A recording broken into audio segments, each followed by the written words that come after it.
Join us for episode 17 of the SSC podcast as we talk to the cast of the newly rebranded This Week on Stadia Unfiltered about the show, community discourse, and the latest gaming news. Let's get into it. Stay sick cause I follow my gut. They say I was pushing my luck. I'ma push me a matte all black truck. I'm not sorry.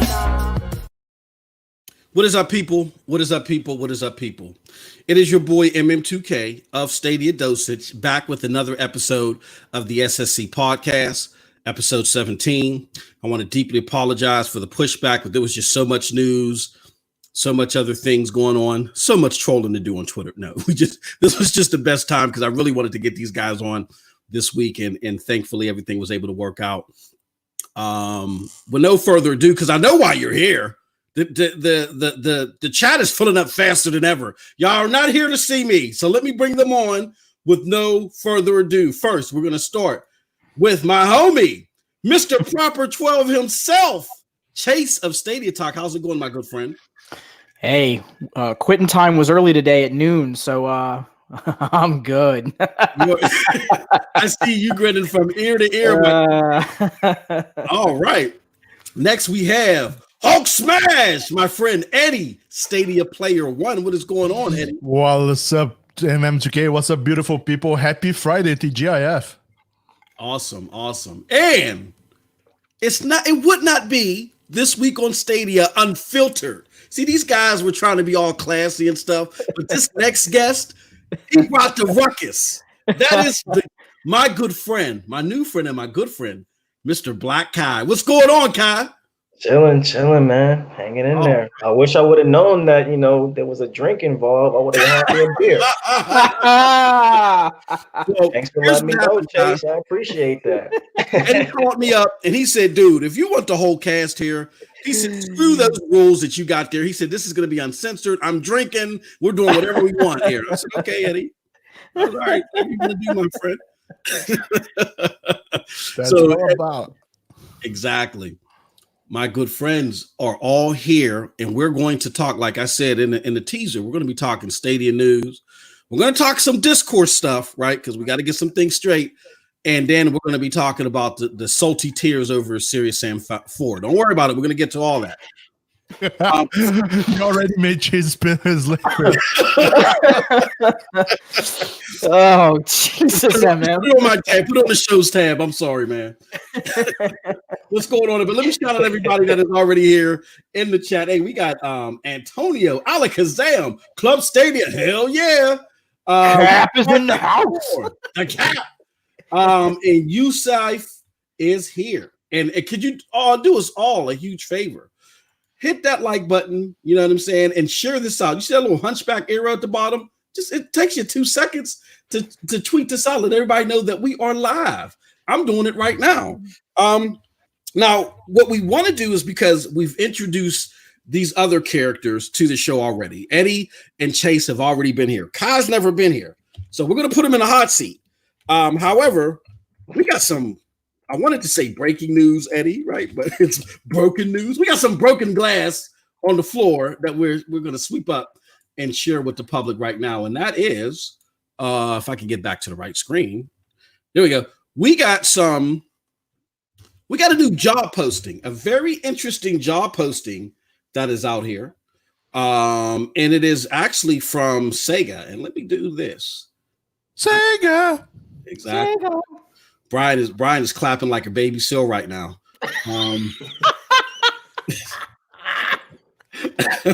Look at that, my friends. That is a job posting from Sega Europe Limited Careers. I'm going to make that bigger for people that only have half of a good eye like myself. And it says, and it reads like this: we're looking for lead engineers to oversee all gaming portion projects at Sega Hardlight. You would be working closely with many different Sega studios on new and existing IPs to bring these much loved titles to new platforms, including Google Stadia. Microsoft Game Pass, Sega. and a bunch of other fooey places. But man, oh man, oh man. When I saw that, I almost fell out my chair. So let's start with Eddie. Eddie, how big of it? Just give us your thoughts. So to hell with all my stupid questions. What are your thoughts on this altogether? So it is what Chaser has always been saying. Games will come. It will take a while, but games will come. Like I was looking at the Sega Hard Light games.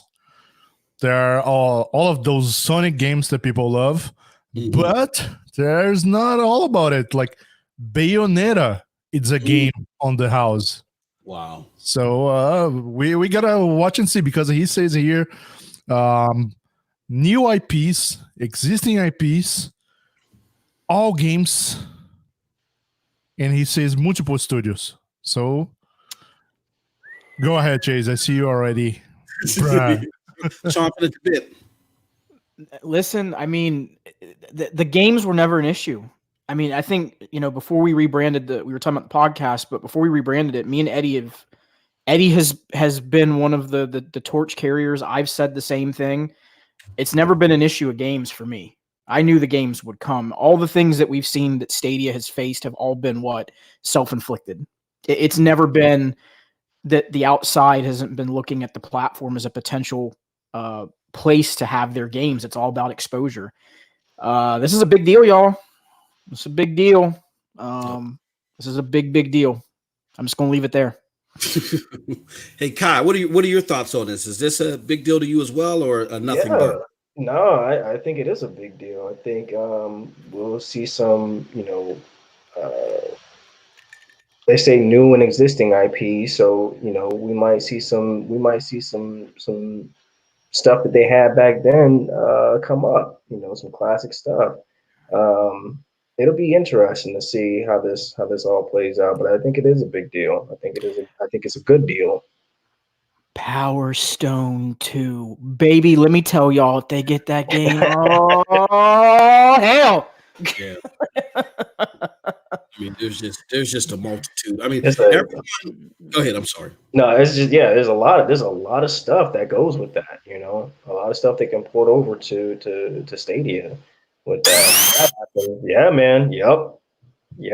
First game I thought of. Yeah, well done. Perfect. Now, I had some thoughts, but of course, our good friend, the buzzkill, Mr. Let me see. Oh, shoot. I can't find it. I'm sitting there talking smack on him, but oh, here he goes. Mr. Buzzkill, Mr. Duncan says, Rigor, Sega's already on Stadia Football Manager. Now, we can't help it, Duncan, that people like me and Rigor don't know any better. We don't know our left foot from our right foot. Well, maybe Rigor does, but I don't. I didn't realize that because I'm not a Football Manager fan. But still, I think it's good to see that beyond, even though they're already supporting games on there, that they're going to bring other games on there.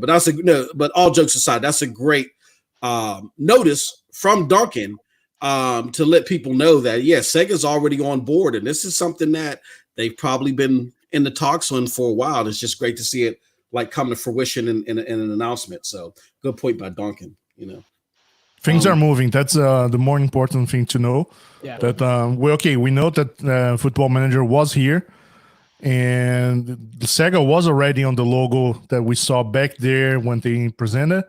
Right. But it's good to see that things are moving. That's the deal. Yeah, absolutely. Look, and I got the banner up late. Right, we're about to switch topics, but any other thoughts on that before we move on? No, I mean it's what Eddie just said. We knew Sega was coming to the platform. We saw the announcement during. I think Eddie you were saying about the first Connect, right? Right. So it's just that there wasn't a push from them to fully integrate everything. I think this is their next step. They're now. You know what I think part of this is? I'll just say this real quick. I'll keep this brief, I promise. One thing that I guarantee you has happened with publishers and developers that are already on board internally, they want to see numbers. They've probably asked Stadia for the metrics to see what has the sales been for Ubisoft titles. We saw Ubisoft said sales have been really good for them on Stadia. Well, I'm sure these other developers have said, well, what are the numbers? What are the actual numbers? Let's see. And they probably threw the numbers at him and they went, oh shit. Like, okay, now we need to go ahead and maybe take a step back and realize while we thought maybe we would just slowly integrate into this, we need to start trying to get a piece of the pie now. And I think that's exactly what you're probably seeing here is Sega wants to be ahead of the curve before the rest of the big players come in. Because what happens when the Activision comes in and starts taking over the mind share? You know what I mean? Like you want to start getting your name out there now to get the money. So I think that's what it is. Yep. Awesome. Awesome take. Any other thoughts on that? Yeah, just a shout out to Kelly here on chat. Oh, all right. Just still talking to. If you can whack him, Kelly, that'd be great too. Hey, hit him with a book. I got to get them two on here. Yeah, you do. It's gonna be fantastic. So with that said, now we're going to put Kai in the hot seat because he is the new guy. And I remember in the markup to the new TWoS Unfiltered podcast that one of the hints was who is Kai.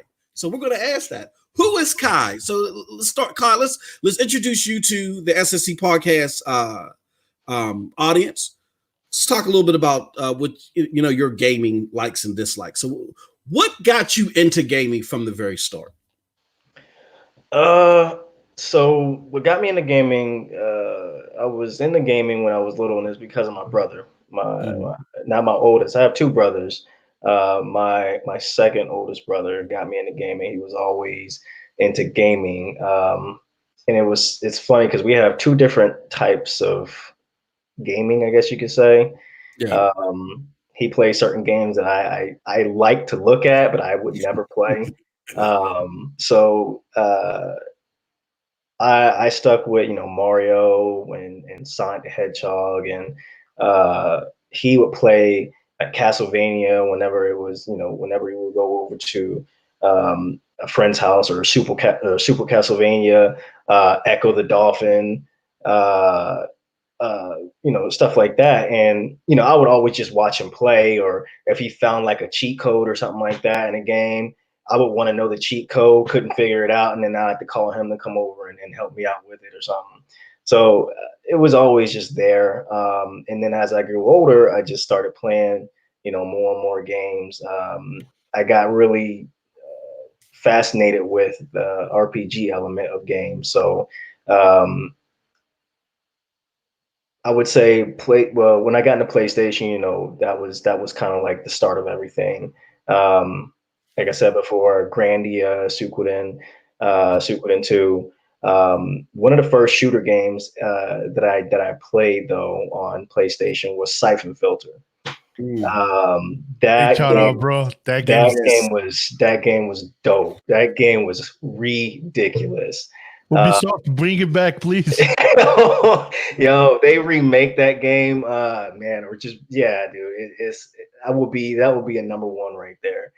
So Siphon Filter, everybody jumped on board when GoldenEye came out. That was like the game and everything like that. But I was on Siphon Filter. I didn't have an N64, so I couldn't do GoldenEye like that. So what I could do for PlayStation was Siphon Filter. And when they came out with the second one, when we can actually do co-op, just death matches type stuff, that was where it was at.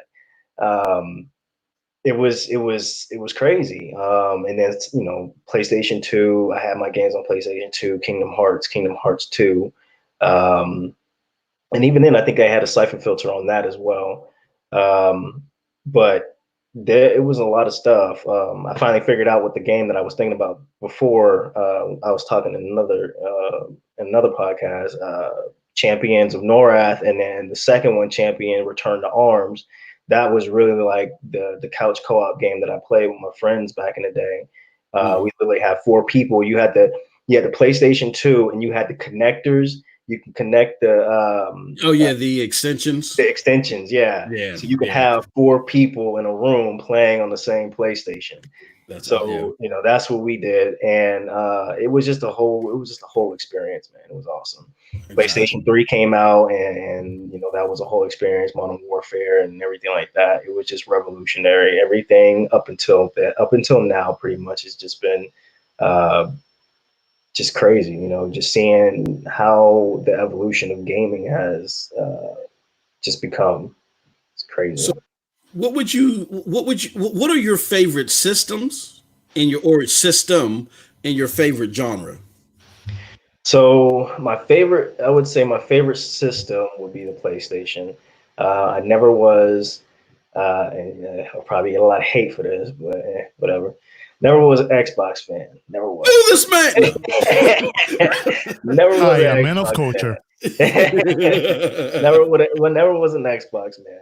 Dun dun dun. Yeah, I was part of the whole console war, back in the day where we would go back and forth, and it was all in good fun and stuff. We never really took it out on people and crapped on anybody who chose a different station or chose a different console or anything like that. But it was just fun just to go back and forth with people.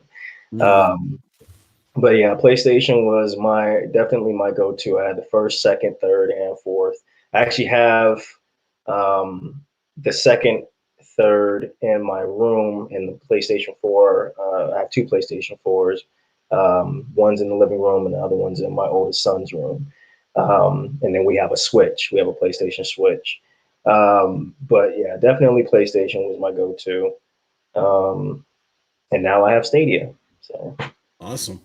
Favorite genre is would I be fair in guessing RPGs? Yes, definitely. All right, now you're forgiven. You're forgiven. Yeah, definitely RPGs. I did first person shooters for a while, but after a certain point, it just kind of got stale. Just people were modding and exploiting all kind of stuff like that. I was just like, I can't get with this. And lastly, what brought you to Stadia? Was it Chase bothering you? Come on, man! I need a play buddy. Yeah, that one in the top right hand corner. So yeah, he told me about it. I was very, very, very, very, very skeptical about Google coming out with a gaming platform. I always knew Google as just making products for home or internet or whatever the case is, and also mobile games. That's pretty much what I know them for. I have 2 games on my tablet right now that I play. I got through the Google Play Store because I don't do iPhones, but that's all I knew it as. And then as time went on, Chase showed me some things, and I looked up my end of the thing as far as information goes to figure out what was Stadia and what Google was doing with it. And after a certain point, I was like, you know what, it's not going to hurt. Why not? And it's obviously going to be a lot cheaper than buying another console, obviously. So give it a try. You don't like it, you don't like it. So. Let's do this. And Kai, don't be fearful of Chase. Even though I'm all the way in Pittsburgh, I'll try my best to protect you. But let's be honest here. When this guy called you up and told you to play these damn games over the cloud, do you think in your mind bullshit? What did you think? Oh yeah, definitely. Oh yeah, because it was just like play games over the cloud. Like, okay, you can save, you can save photos, you can save videos, you can do all this other stuff in the cloud, but playing video games, how does that work exactly? How do you plan on making that work and being successful with it, being able to run with that, and there was talks about Xbox doing it and PlayStation even trying to do it and stuff like that. But it's like, you're talking about the big guys who haven't even figured that out all the way yet. And then we got Google coming in and saying all this is just going to be cloud based. I feel like, what is really going on? What do they know, or what do they think they know that the other big companies don't know or can't figure out? So, the skepticism was always there, but I gave it a shot, and I'm glad I did. I'm glad I have it. Haven't experienced too much of issues with it. Just making sure I have a good Wi-Fi connection, pretty much, and that's it.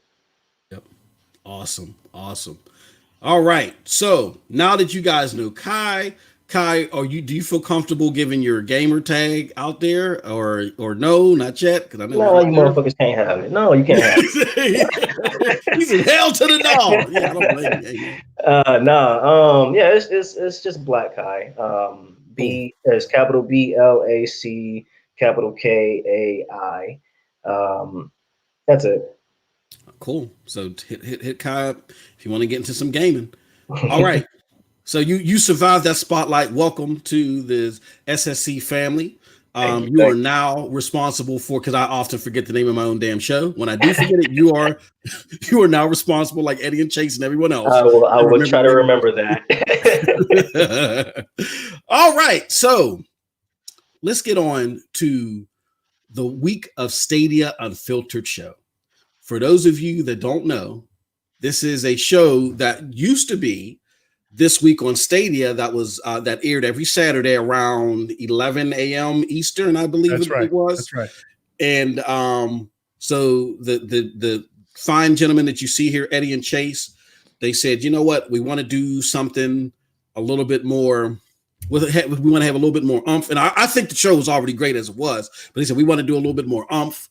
And we want an excuse to drink proper 12 all day. So let's move the show to night. Let's get it out of the kiddie region of the time of the day, and let's just have a more adult theme. And to kick it off, that's where Kai fits in. They brought in Kai, and now they have an even better show. I mean, you guys definitely got to check this out. It's side splitting, and it just gets crazier and crazier week to week, in a good way. So first, let's start with Eddie. Let's start with where the show was hosted. It's hosted on Stadia Player One's channel. That is you, Eddie, correct? That's right, sir. All right. How did this week on Stadia start all together? All right. So let's say there was a time, or there was an era last year when we already knew there was Stadia was coming. There were a few content creators at the time, and there were the OGs of content creation, of talking about Stadia, which would be Wingy, which would be Cloud Gaming X, would be Generation Stadia, and StadiaCast. So StadiaCast being the first ever podcast talking about Stadia.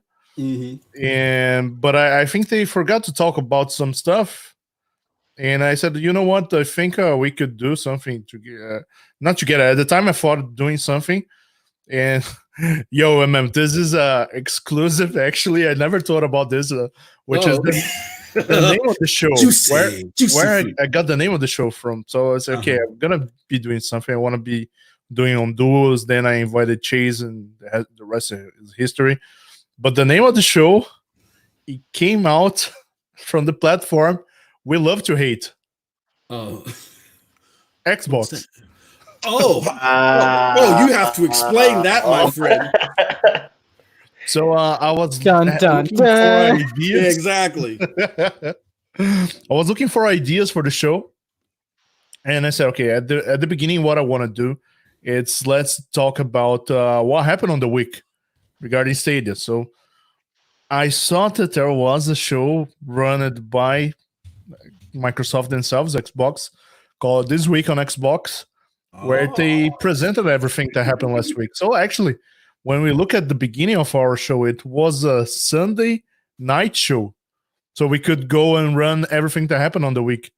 But then we ended up figuring out that Sunday's night wasn't the best day for us because of life. And then we moved it to Saturday. And after a few months, of doing the show, and there was so much more great content creators coming out on our community. And as she says, no disrespect to everyone, but I thought that we were doing the same thing as everyone was always doing. Gotcha. So I decided, yeah, you know what? The biggest podcast ever on YouTube, which by now you guys know that just signed a $100 million deal with Spotify, Joe Rogan. It's just an open mic. He has a guest, or he doesn't have a guest. He just have friends. They are just talking. They're talking bullshit. There's cursed language. There is just an open and frank conversation. So I said, yo, Chase, I want to do something like this. Now, I didn't mention the Joe Rogan to Chase, but I said, I want to do something more loosened when we're just sitting down, drinking, talking about video games. And Chase said, yeah, and I got the perfect guest for us the perfect new host to be with us. Cool. So Chase, Eddie spilled a little bit into what I was going to ask you, but you could give your thoughts on it. I mean, how did you feel about the evolution of the show? What were your thoughts on why it needed to be done? Well, it's funny. Eddie actually brought this idea up in December, and at the time, that was, folks that have been following me for a while. I had taken a break around that time because of the whole COPPA situation with YouTube. Yeah. And I just at the time didn't think it was right. I wasn't doing my own content. I felt like, and I'd shared this with Eddie. I felt like we had a good recipe then with what we were doing. And, Eddie's one of the things that I love about Eddie, and I say this all the time, he's got one of the biggest hearts in the community. And he's a really good friend. Like I can't say that enough about Eddie. And I've said this to him privately. I've said it publicly. He's got one of the biggest hearts I know of anybody. And he's also, you're welcome. And he's also very. Way, I know it's just to prove that you are a man of taste. I see your shirt. I want to show you my something. Uh-oh. Well played, sir. North remembers. we the North. But one other thing about Eddie that I really appreciate is he always thinks ahead. He's a forward thinker, and he's also, this is one of the biggest terms that describes Eddie. He's persistent. And he brought this up several times. He was like, in January, he brought it up again. In February, he's like, I really think we need to think about this. And I'm like, I just don't know, man. I don't know that this is the right time. And we finally got to, I think, a point where we were seeing that everyone around us, like Eddie said, was doing similar things in the news.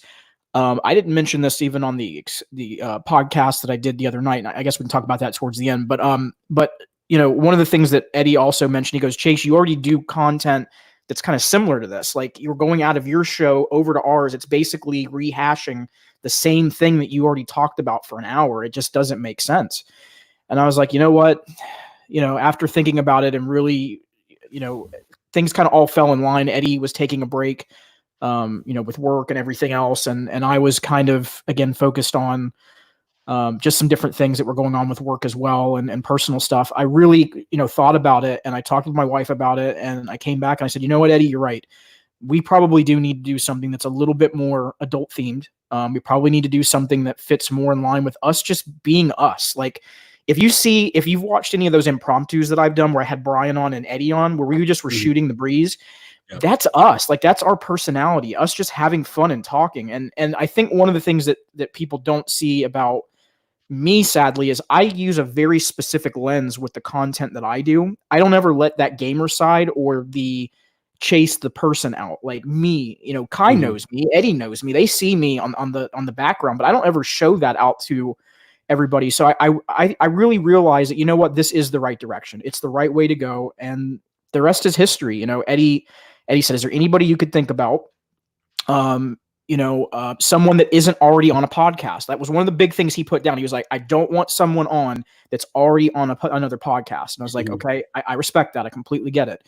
And we went through some names. It just, the time zones didn't align. There was a lot of logistical things. And finally I said, you know what? I know someone that can do this. Me and Kai, actually, funny enough, we had done another podcast. We had done another podcast separate from this that was just a shooting the shit. I mean, literally, that's literally what it was. Is the exact same kind of premise as this, and us just being us. And I was like, you know what? He has already done this. He would be perfect for this, and he's on Stadia. He's a fresh face. He's new to the platform. He's got that general consumer mindset. He would fit in perfectly. And you know, Eddie was like, you know what? Let's do it. And that's it. That's where we're at now. Perfect. By the way, we just had our second episode. We're gonna have the next episode on Tuesday, featuring Mr. Stadia Source, aka Dan. Yes. And for episode number 4, I would like to have you, Mr. MM2K. I would love to come if you guys can handle my immaturity. I promise. I retired from trolling, so you ain't got to worry about me trolling online this time. Nah, I wanted to troll MM. hey, look, you know, for those that don't know, me, Eddie, and Chase were also members of the TSI podcast, the Stadia Initiative. So whenever we cut up, and these guys will understand this when I bring this up. Whenever we, Brian, the look that Brian has on his face, damn, it's my long lost brother Chase. He knew exactly where I was going with this shit. Like the look down Brian's face is classic. It's like if these guys don't cut this out, you know what I mean? So I'm like, I'm trying to behave. I'm trying to, you know, trying to get to a whole nother zone. But no, definitely. Hey, if you guys will have me, man, it'll be such an honor. It'll be such an honor. Absolutely, to be on it. bro. It's a deal already. First episode of June. Oh, June 2nd. Awesome. You guys can get to torture me there the way I'm torturing you. All right. So for those that didn't see it, this is the channel. All right. My good friend Eddie here, Stadia Player One. I love the new. These guys are putting me to shame. Me and my generic BUT card logos, man. These guys. Thumbnails, man. Your thumbnails are dope. Really dope. I agree. I just don't copy them because I would be copying your style, but those are dope. I don't have any money, Eddie, but thank you. I appreciate it. I appreciate it. No, it's awesome. The new R-Star. I love everything about the channel, man. I did miss at first. I'm gonna be honest with you guys because now I've been drinking and I'm feeling a little good. I'm gonna be honest with you. I was a little bummed because I loved waking up in the morning to Saturday morning. Because that's some of the rare freedoms that I have from my wife. I love waking up Saturday morning with Chase doing the spotlight, then him doing the kind of like open mic asking questions, then you guys following up there. And I kind of missed that. I was like, oh man. But then after seeing Unfiltered, I'm like, holy shit. All right, they made the right move. I'll figure something out. To make up that last hour on Saturday. But it's a great show, and I'll be honored to be on there. Enough about me. I'm not even on the damn show. Kai, how does it feel being added for them to have that much confidence? Because Eddie cracks a hard whip, man. I'm telling you. This guy scares the Jesus out of me. He cracks a hard whip. Facts. You know? Me and Chase got the whip marks. In a good way. Yeah. We got the whip marks and the gauze to prove it, right? How does it feel to have been selected to add that void that they felt was there to the show? It's phenomenal, man. When Chase pitched it to me, I was like, damn, like this is an opportunity. I already knew off rip that it was an opportunity. I was hesitant because, you know, I'm a husband. I got 3 kids. And, you know, as right now, now this is their last day of school. So, you know, they'll be out for the summer, but getting the kids to sleep at a certain point was the challenging part. Everything else was fine. It's just getting the kids to sleep before a certain time or getting them to, you know, chill out at a certain time. That's what was the challenging part about everything. And you know, we're still, you know, getting over that. I think it'll be a little bit easier now that they're out of school. Because I'm like, yo, I only got one day a week, and it's at night. Can y'all please just chill for a second? That's all I need. Give me 2 hours, I'm good.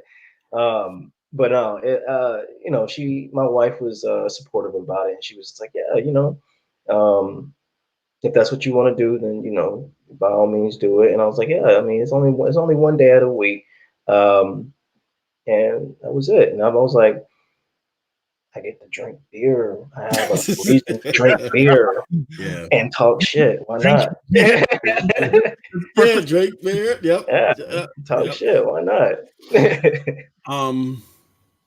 Yeah, that's awesome because people and Kai, it's important that you brought that up. People I think they don't appreciate. They think we just plug in a mic in like in 5 seconds you get everything going. And Eddie and Chase, you guys can attest to that, the difficulties of even just prepping for a podcast, let alone begging and pleading with your better half, like, look, let me just do this. This is once, I mean, you guys anybody want to follow up on some of those challenges? Where do you think, man? Here.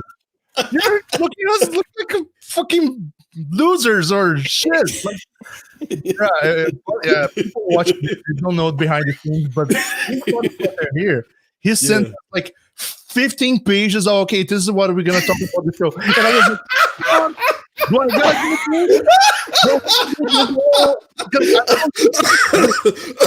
like, before I hit up Chase and Kai, this is what we're gonna be talking about. Hey, where do you think the term husband tokens came from?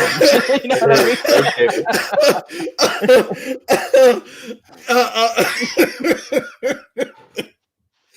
Eddie, that was fucked up. You were not to put me on blast on my own show like that. All of a sudden, Eddie's going to drop out of the podcast. Yeah, exactly. Yeah, vanished to Shadow Realm. Yeah. I was an expiring TV producer, Eddie. It just never happened. So I just felt like loading you guys with a bunch of bullshit bullet points all day. No. Okay, well, not me. Okay, I'm eccentric, Eddie. But how about the normal people? How is it for the normal people when trying to prep for a program?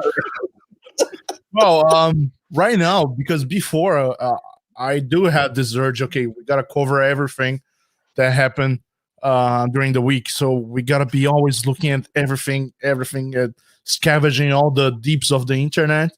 Yeah. But on this new format, okay, these are the main things that happen, or some quick things we can plug in here and there. Mm-hmm. But the idea is, okay, let's just hang out, guys. Like, we have seen this happen, especially on the TSI. After the show ends, we do the after show, and sometimes after the streaming ends, we still hang out and talking, like for 10 minutes, 15 minutes, 2 hours. Yeah. So the idea is this behind the scenes, like this very easygoing conversation is we show on not behind the curtains, but in front of everyone. So everyone get to know us better and have a good time. That's basically it.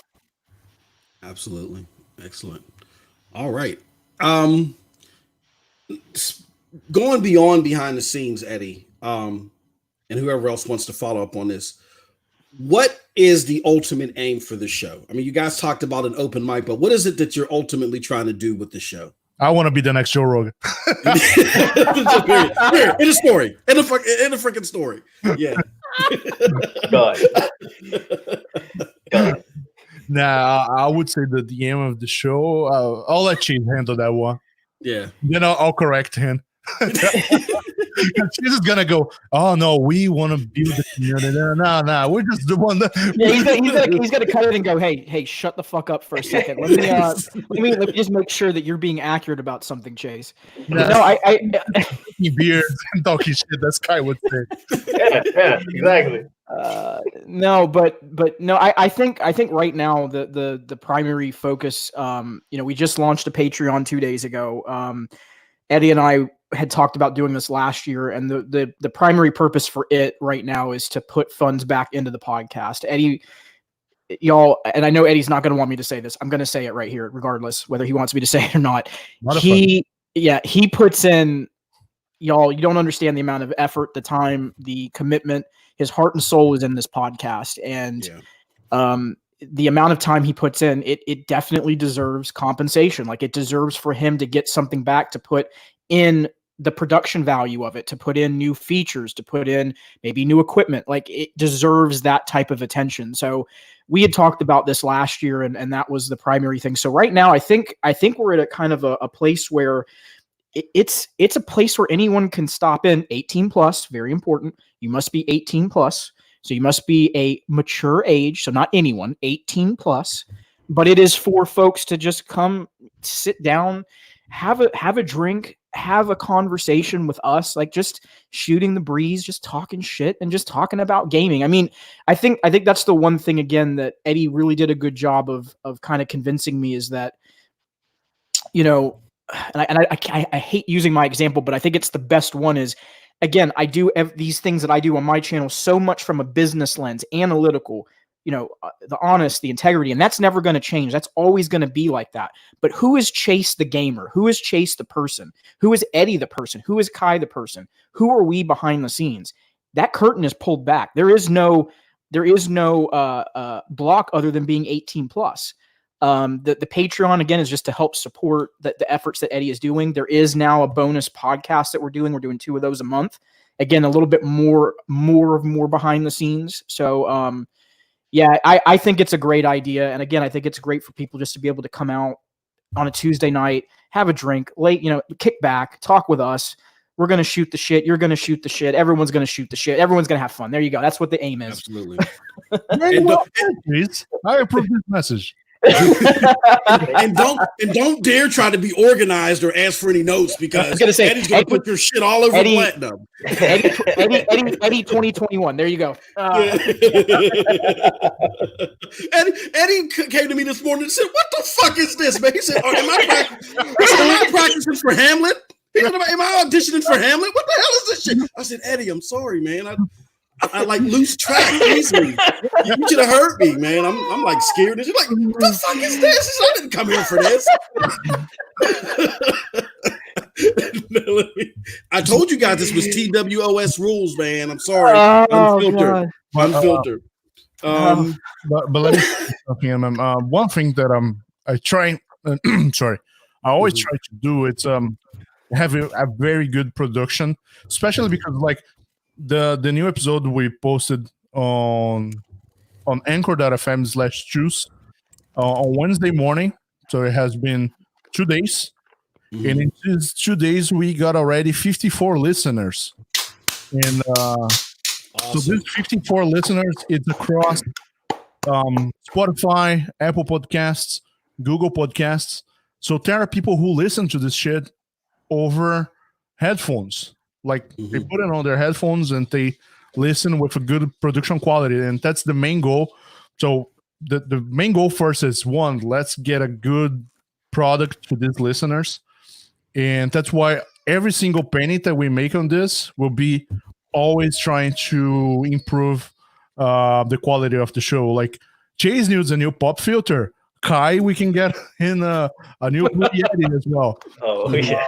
Every single penny we make it with this Patreon, and in the future, once the channel gets monetized, every single monetization we have on TWoS will be reinvested on the podcast itself.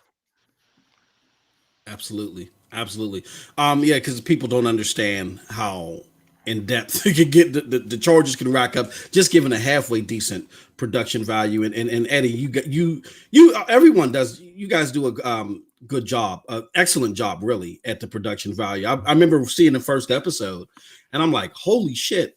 I wonder how I do that.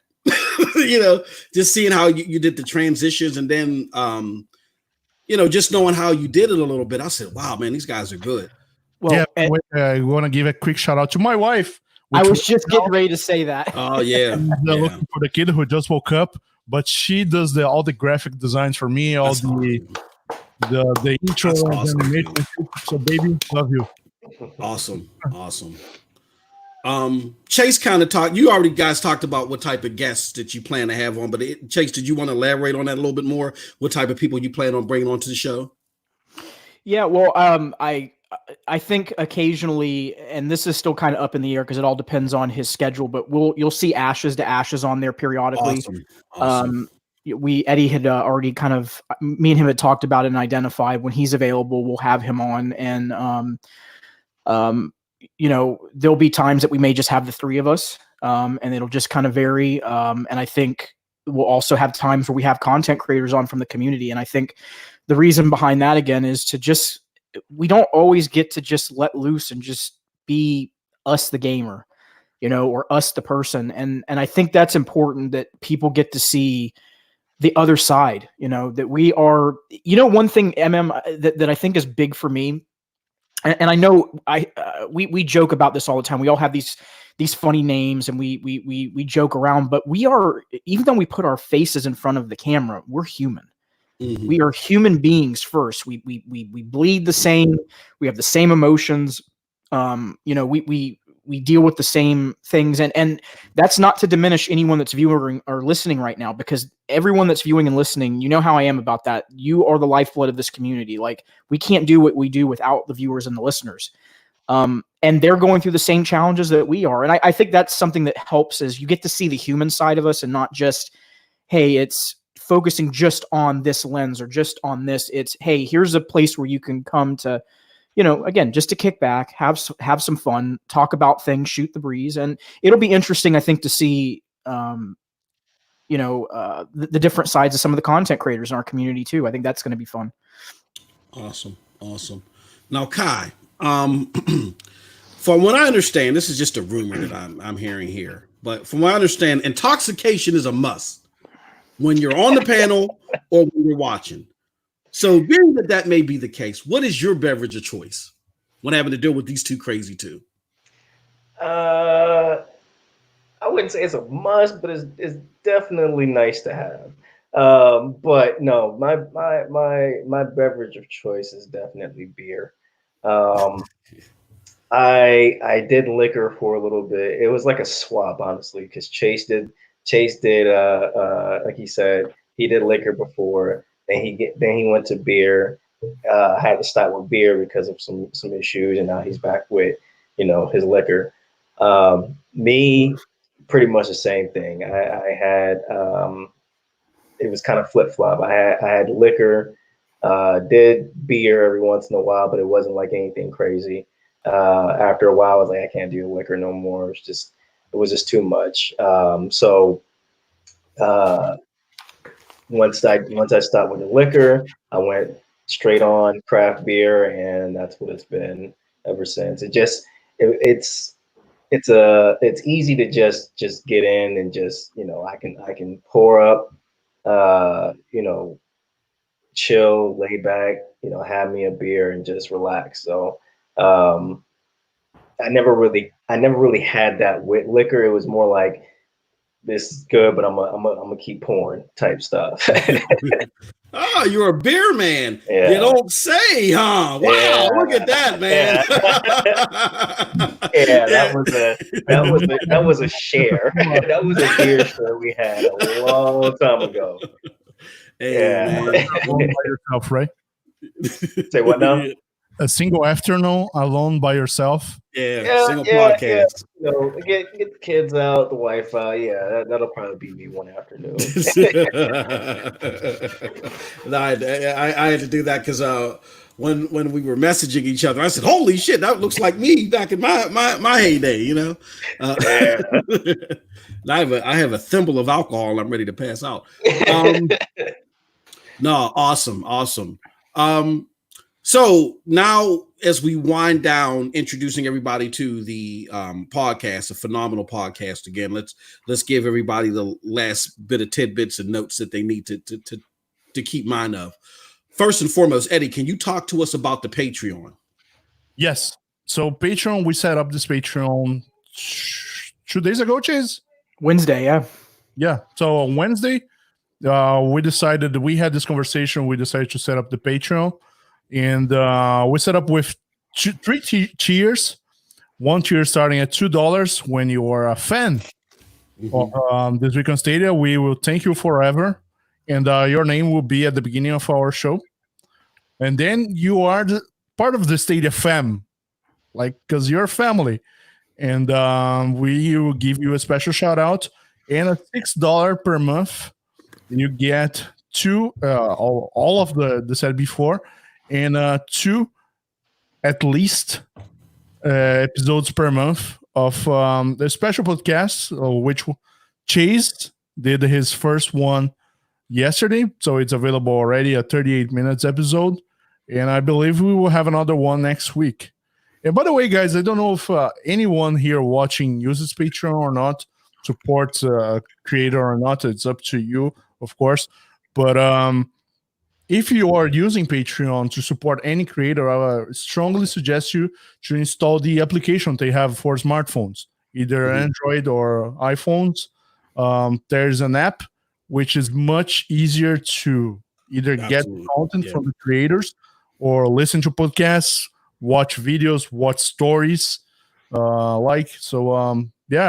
Really recommend you guys, if you are using Patreon, use the app, and if you're considering, please support us via Patreon so Kai will get a Yeti.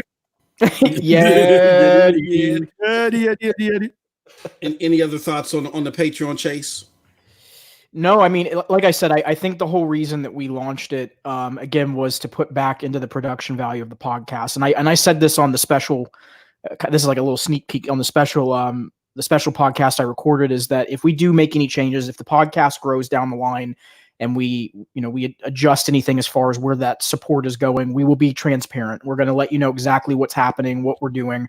That is always going to happen, and that's always going to be the goal. So you will always know what's going on.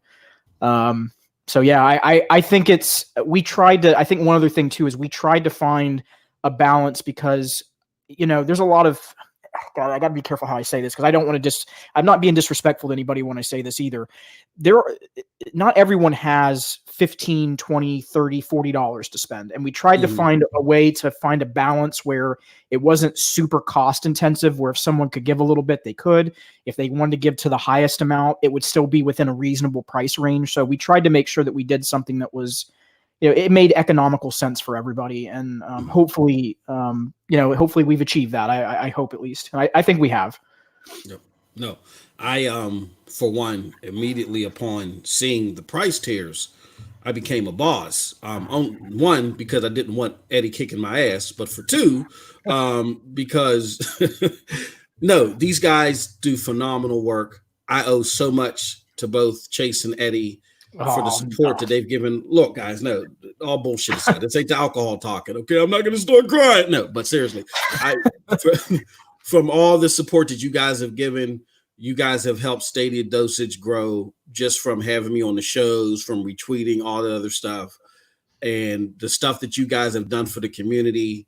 I can't even put it into words. So at the very least, you guys are just asking to recoup on, just some of the costs to give us all this great shit. So all of my listeners, if you're a listener of me and you're not a listener of these guys, we will get you set up with free CAT scans. Maybe we can add that as a tier. If you're following me, you definitely got to be following these guys. That being said, if you are waiting for that CAT scan and you don't follow these guys, number one, follow them.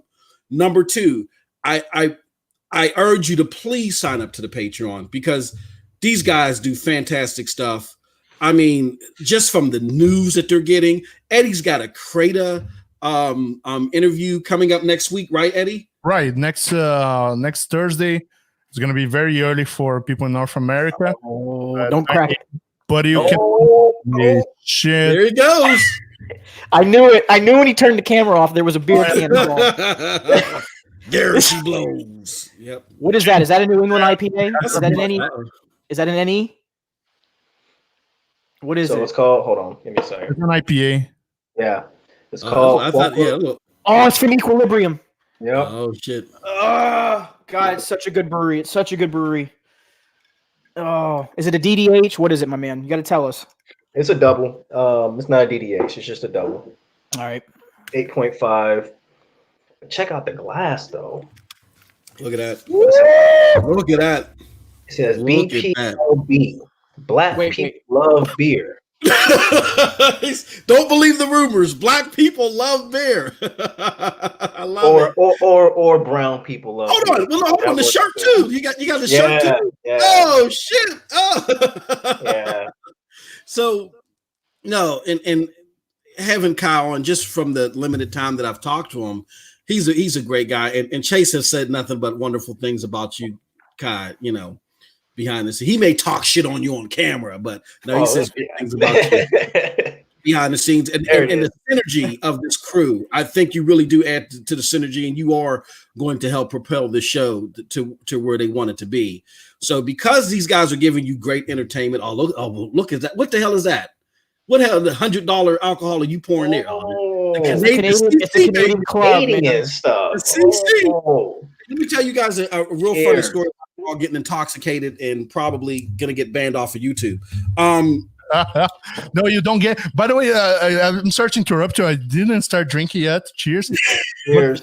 That is some bullshit that people believe. Like, they don't ban you?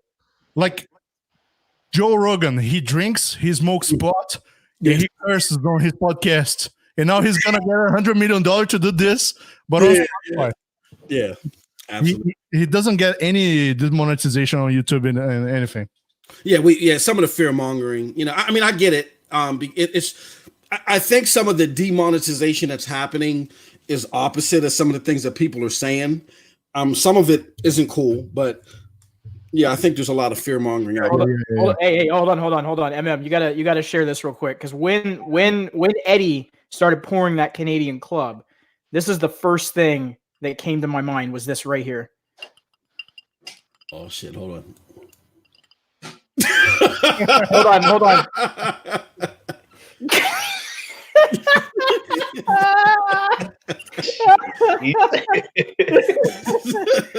Okay, sorry. I had to share the. In my heyday, I'll save that. I'll save that story for when I come on your show, when you guys' show. I'll save that as a crazy Canadian club story. I got a couple of crazy alcohol stories. I'll save it. One with absinthe. I had absinthe illegally imported. Well, no, I shouldn't say that. It was imported by someone. The MM2J had some absinthe imported. I'll put it like that. So I'll save that for the show. That being said, yeah, excellent. So that's the Patreon. Definitely, people. I'll put it back up there real quick. I'm urging everybody, come on, 246. Come on, man. Like, stop it. I mean, you guys could join.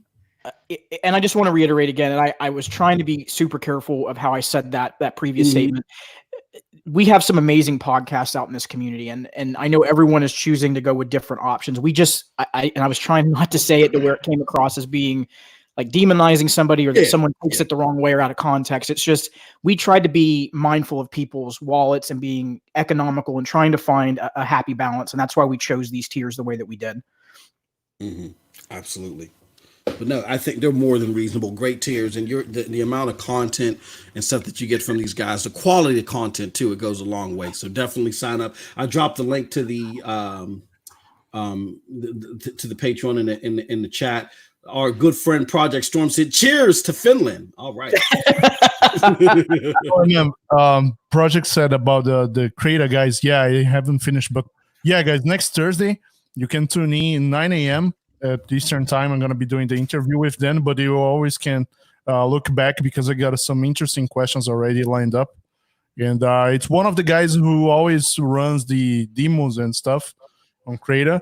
So you guys are welcome to come ask questions as well, or otherwise watch it back in another time. Absolutely.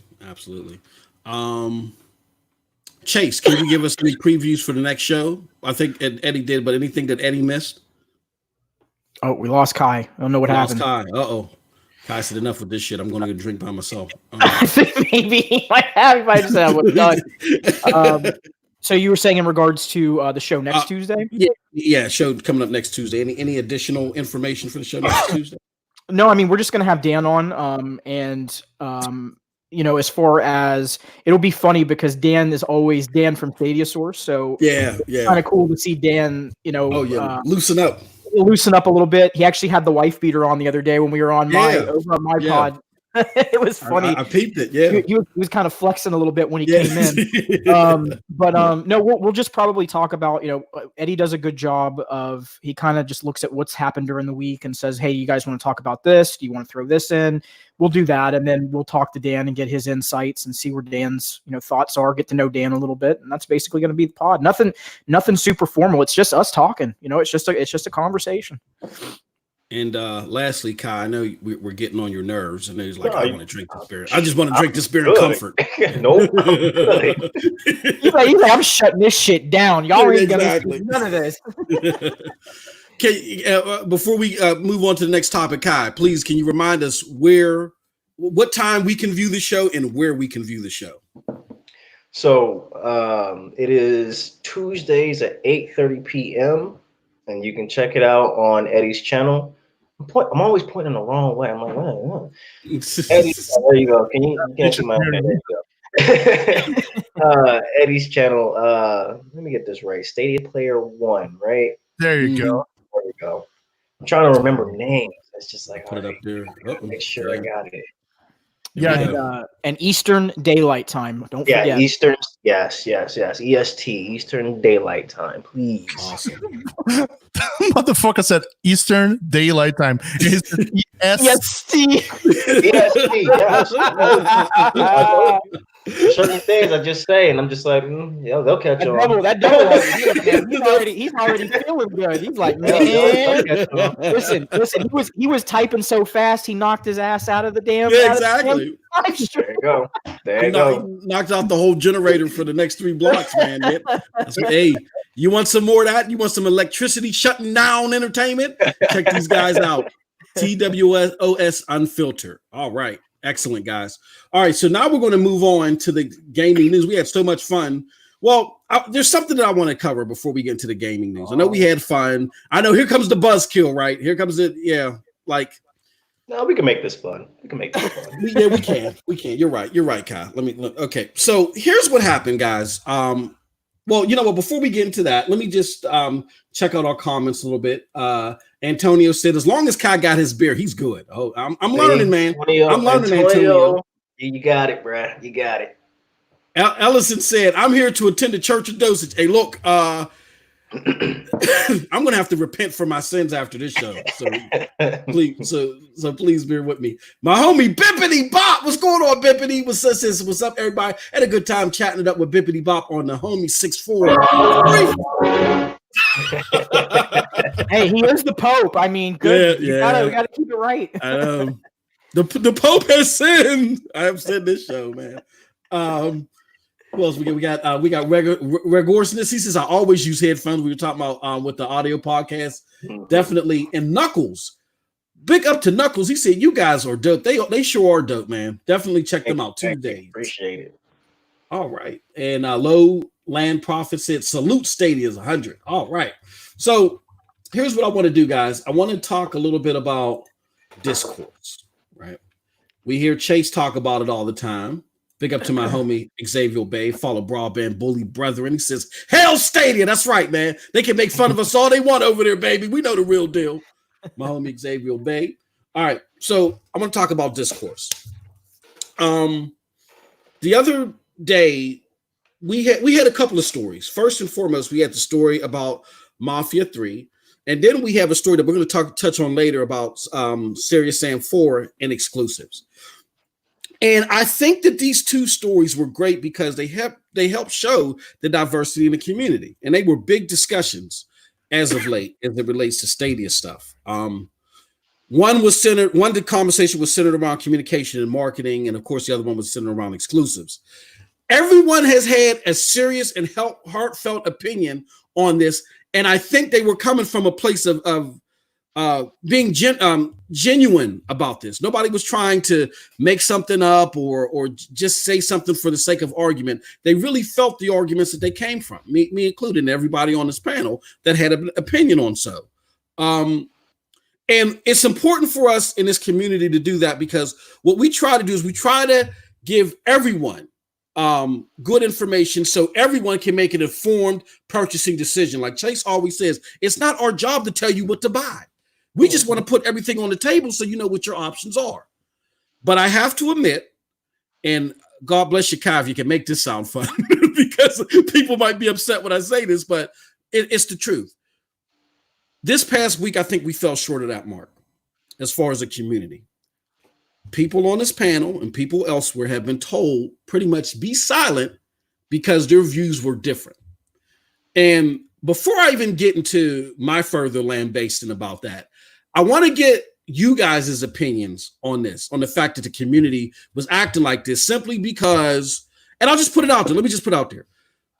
People didn't like the opinion, particularly when it came to Mafia, that they didn't like Google being scrutinized. They didn't like Google being criticized.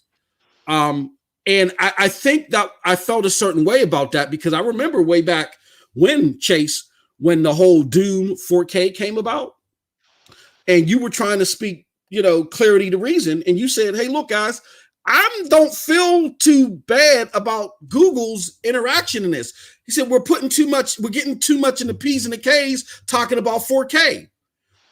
Chase at that time told nobody to shut up. He just had a difference of opinion.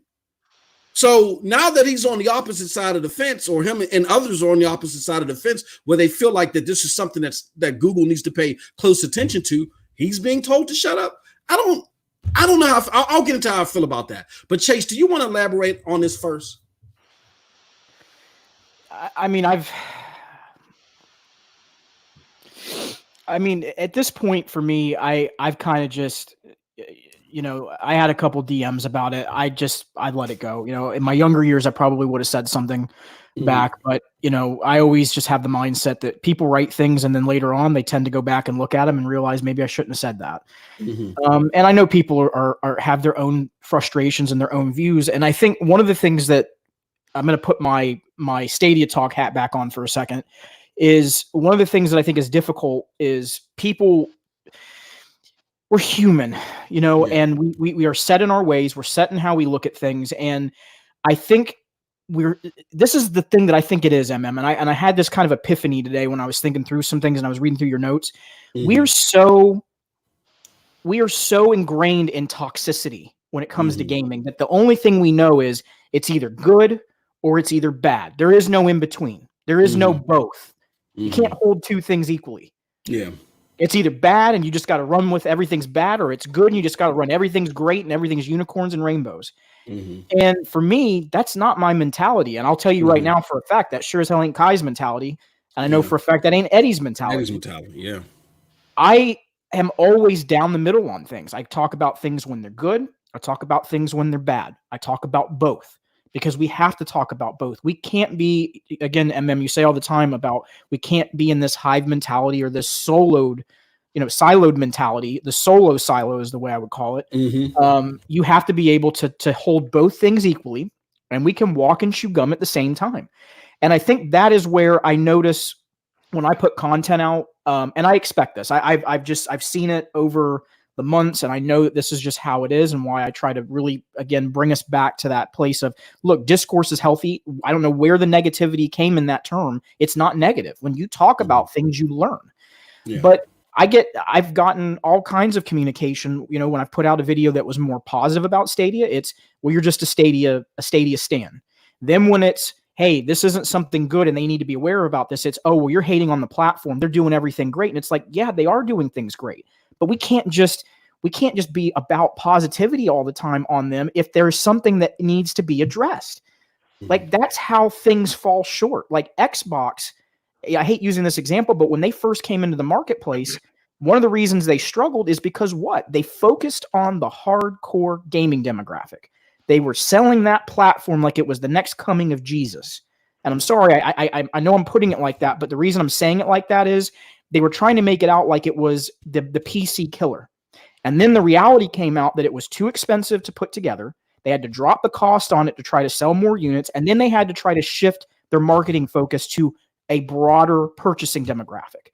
And that is what I'm talking about, is just because a company is doing 5 things right, it doesn't mean we excuse the 6th. If the 6th isn't still okay, we want them to get all 6 right. We want them to be on the money with everything. So we got to talk about that 6th thing, and we need to talk about the 5 things that are good.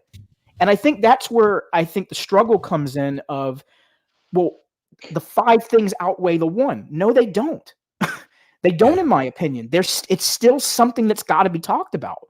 And vice versa, when there's 4 things that are bad, I almost said 3 and I'm sitting there saying 4. Look at me, my counting skills are terrible. When there's 4 things that are bad and then there's 2 things that are good, the 4 bad don't outweigh the 2 that are good.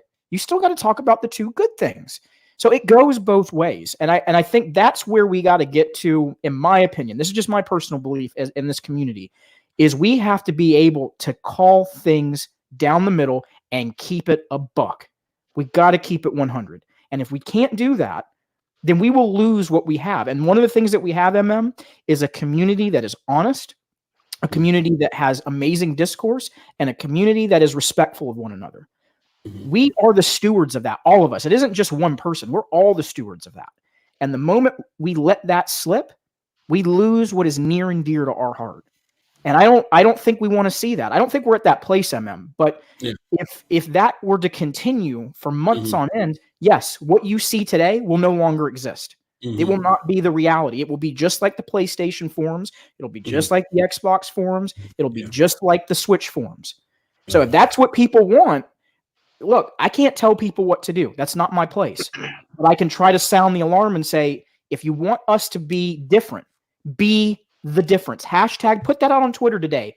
Be the difference. Be the difference, folks. That's a Nike hashtag almost, man. Yeah, I know. Like a Nike ad, be the difference, Nike. Be careful. Okay, you know what? Be the example. There you go. That sounds better. Be the example. Be the example. And you know what? That's just my mind. I have a marketing and PR background, so I just think that way. But be the example. Put that out on Twitter today. Let's be different than everybody else, y'all. Yo, Chase, I'm gonna jump in here. I'm sorry. Yeah, take it, brother. It's all you, man. Because I understand what you're saying, and I think the whole discussion came because of the Mafia thing. For example, I'm on the other side who doesn't agree with Chase on this one, because for me, it's not of a big deal what happened to Mafia not being released right now on Stadia.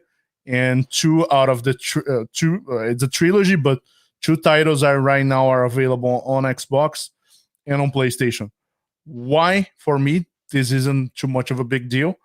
It is, one, it's old titles. It's not a brand new title as is Doom Eternal. I know it's a remaster, but like we have right now, Tony Hawk's Pro Skater, which is coming, as everyone's hyped about, and it's not coming to Stadia, but it is a remaster as well.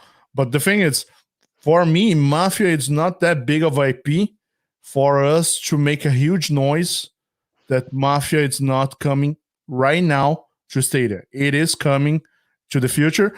We don't know exactly the details according to Google, why it's not coming. And 2K said it's not coming to Google because of COVID-19.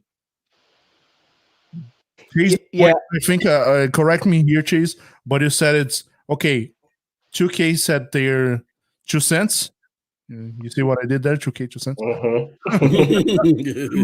2K gave their 2 cents on why it's not coming, and Google has been on radio silence on this Mafia deal. So you're more, Google, pronounce yourselves regarding the situation.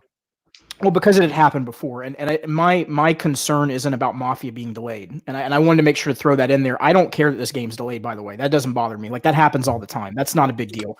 It's more about the track record of, we've seen this happen before with a couple other games where something came out and Google didn't step in to say, hey, we're going to put out a concurrent press release to let our player base know that this is also happening, because general consumers and even some Stadia players, they're not going to go over to the 2K site to try to figure out that this is why the game was delayed. They're just going to go, well, it's not coming to Stadia.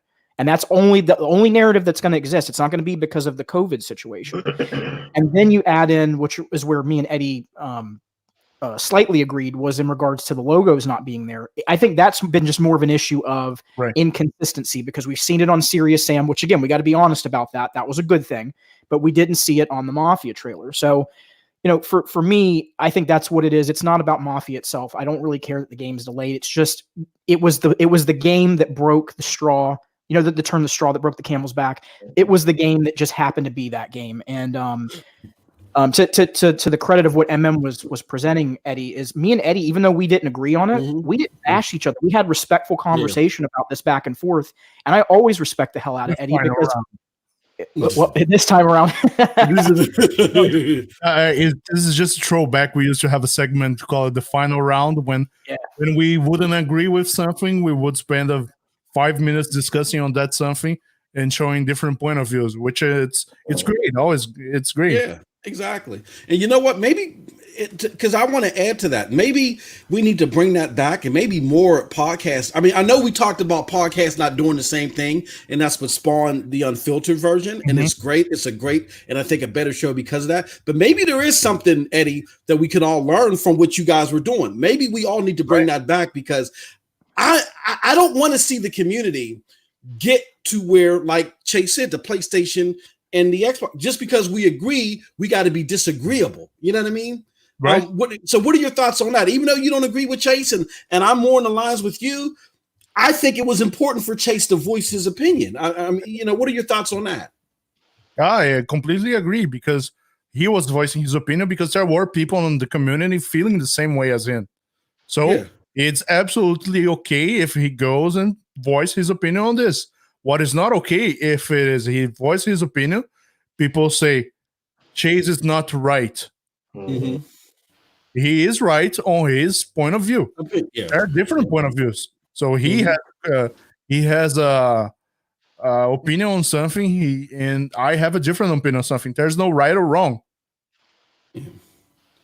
And again, this isn't a shame on you for talking to Chase like that. No, this is just what I don't want to see. And Kai, definitely chime in. I'll throw a little bit of what I don't want to see. Like Chase said, is a mimic of the Xbox and the PlayStation community with that type of toxicity. Now, the word toxicity gets thrown around like a wet sock, but that is toxic when, like Eddie said, you're told that your opinion is wrong. Your opinion is your opinion. You can never be wrong for your opinion as long as you say, this is how I feel. You can't be wrong for how you feel. That's how you feel. And I don't want this to become a siloed conveyor belt type of community where we all have to think one way. What are your thoughts on this whole ordeal, Kai? Throw that wet sock in the washer. Sorry. Exactly. Clean that motherfucker. Well, I mean, yeah, I mean, it's not just, the thing is, it's not just gaming. I mean, it's real life too. You know, you look at real life situations, and like, oh, you know, this is how I feel. This is my opinion on this, and then people look at you like, well, why do you feel that way? Yeah, you know, and they raise their eyebrow at you and all sorts of stuff like that. And it's like, I don't need to really explain why I feel this way. This is my opinion. This is I see the situation. I see this, and this is what I got out of it. You know, and you know, in this particular instance, as far as gaming goes, yeah, you're shunned for having a different opinion from everybody else. And it's like, I don't have a Stadia hat, as Chase says, so you know, I'm liable to go tell somebody to fuck off. Like, you know, I don't care. You can have your opinion just like I can have my opinion. If you don't like my opinion and you want to say something to me, you can go suck a fat one. That's just me. And you can at me on that. I don't care. But it's just it just, you know, that's like what I was saying earlier, you know, with the PlayStation. When we were, I would go back and forth with some of the Xbox people and everything like that. You know, it was all in good fun. Nobody ever took it seriously because it was just us talking stuff back and forth, you know. Different time, friend. Yeah, it was. And the thing is, everybody has this whole social media presence now, and they get this mentality where they think they, you know, can say whatever they feel like they can say to people through social media, and you know, be big and bold and brave and whatever the case is. And I'm not that type of person. I'm, you know, I got a family to, I got a family to take care of and stuff like that. But at the same time, there's some background there. I was about to say, I don't know, it's coming out. Yeah, there's some background there, and you say you liable to say some disrespectful stuff. You might get pulled up on. I'm just saying. Hey, Kyle, let me tell you. Let me tell you a story. Not to interrupt, but I'm gonna let you finish. I want to tell you the story, and this is why I don't want that in this community. Right. When I first started, I joked with Eddie and Chase, and I talked to Brian, about how I got to the quote unquote crumb side. And again, I love my brothers, broadband bullies. I came on the scene with my clarinet and my flute, and I just wanted to do nice little songs about games. And they threw me into the mosh pit, and I got my ass kicked. Right? They showed me the rougher side of gaming, and I've learned to adapt. But at first I picked and choose my battle. So one day I'll get on this podcast, and I'm not going to name the podcast. It was a famous YouTube entity. And we were talking Xbox versus PlayStation. And I basically made it my point. I said, I'm not going to talk shit on PlayStation, even though I'm an Xbox guy. I'm just going to say that Xbox is my preference, but I'm giving kudos to PlayStation because God of War is such a great game. It was right on the heels of God of War releasing, right? And the person asked me, well, why do you even like PlayStation? We were going back and forth, and they were like, you stupid motherfucker, and this and that. And I said, whoa. And exactly what Kai said, all the MM2K from the 90s, you know what I'm saying, was starting to pull up. And I said, oh, shit. I said, and then everybody was like, oh, my goodness, this podcast turned left. And I had to pull everybody to the side. I said, look, I get that you guys think this shit is cute, but it's not always cool to just totally disrespect people because you don't know me. I could have been straight out of jail doing this podcast. You have no idea. There's a line. There's a line. There's a line not to cross. Yeah, exactly. So like you don't know what this other person is like. We jump on podcast. And that's the thing. I think people misunderstand. Yeah, we do a podcast and everything like that, and we have this personality. That's what it is. We have this personality because we do this podcast and we're on here. But it's like, yo,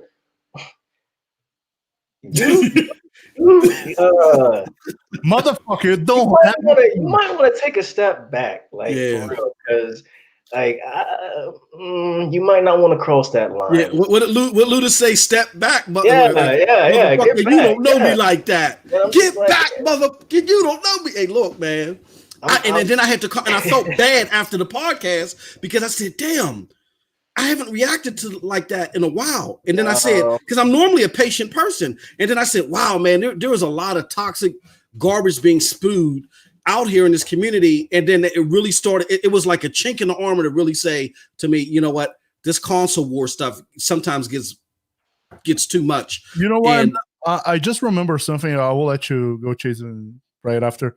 But I was speaking to a few people outside of Stadia community, but still on gaming.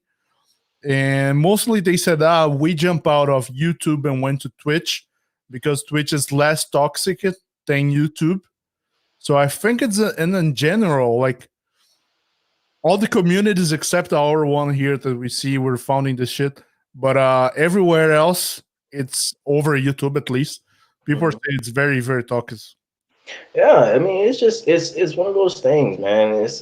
You really have to just, and that's the thing too. You got to be careful because I mean, a lot of people like to troll and just push your buttons and stuff like that, and whatever, they're gonna be like that. That's what this world has come to. Apparently, people trolling and everything like that because they want to sit behind their desk and their keyboard and stuff and type, but it's just a certain point. It's just like, all right. Bro, you being blatantly disrespectful on some stuff. I was doing a live reaction the other day of the Tony Hawk's Pro Skater, and I was so hyped. And some random jumping on my chat and say, "Can you shut up? I'm trying to watch." I did literally this.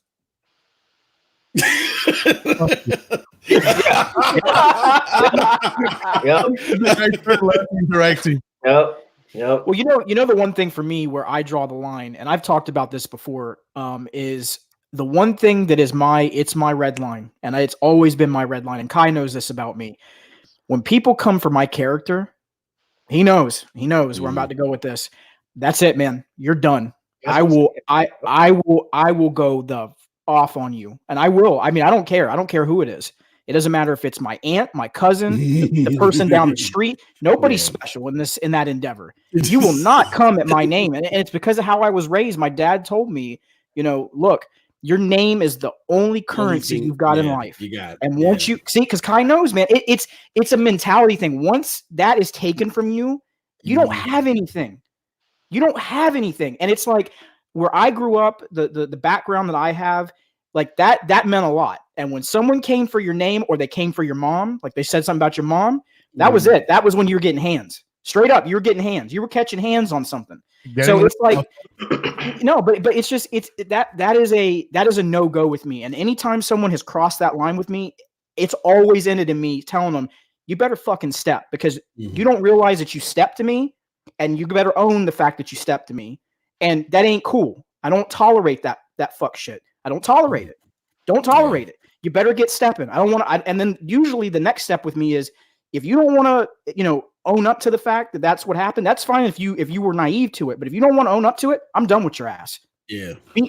Kick rocks, walk down the street. I got nothing else to say to you. That's just my mentality, man. I don't have time for that foolishness with people, because that's how I was raised. That's how my dad told me, like, you always got to safeguard your name, because if someone takes that shit from you, you're done. You're done. Yeah. Because word spreads, and they're like, yeah. You can get over on Chase, and I absolutely get it. But it's just, because of that, some things. It's funny because some things that you think you've suppressed, when your back is up against the wall, I guess it comes it's just out. the animal instinct just come, and it just came out, and everyone was like, and I was disappointed in myself. But the fact of the matter is that. We're supposed to be enjoying this, and we're supposed to be having reasonable discourse about something that we love, that's technical. We're not supposed to be having a fisticuff of words. Yeah, agreed. It's freaking insane. So, and you only add pressure to that situation by telling people to shut up. Right. You know what I mean? And especially when someone's just being reasonable about it. Now, I get it. I know you probably were saying that MM2K, you troll, you tell people all types of crazy stuff, you tell mama jokes and all that. Those are people that deserve it. Okay. But I don't think the Stadia community deserves that. So let's keep that out of the Stadia community. Let's not be like the rest of those guys, because that's how they get down. But we don't get down like that here, because we're different from that. And I think we're better than that. And even though this platform is small and we may not have the power in numbers like they do, we're building something unique here. So let's keep it unique. You know what I mean? And to that, I'm going to say this before I pass it back to you guys to finish it off. That means that officially I am Michael Jordan retired from trolling about Stadia on Twitter. All right. Now, what do I mean by Michael Jordan retired?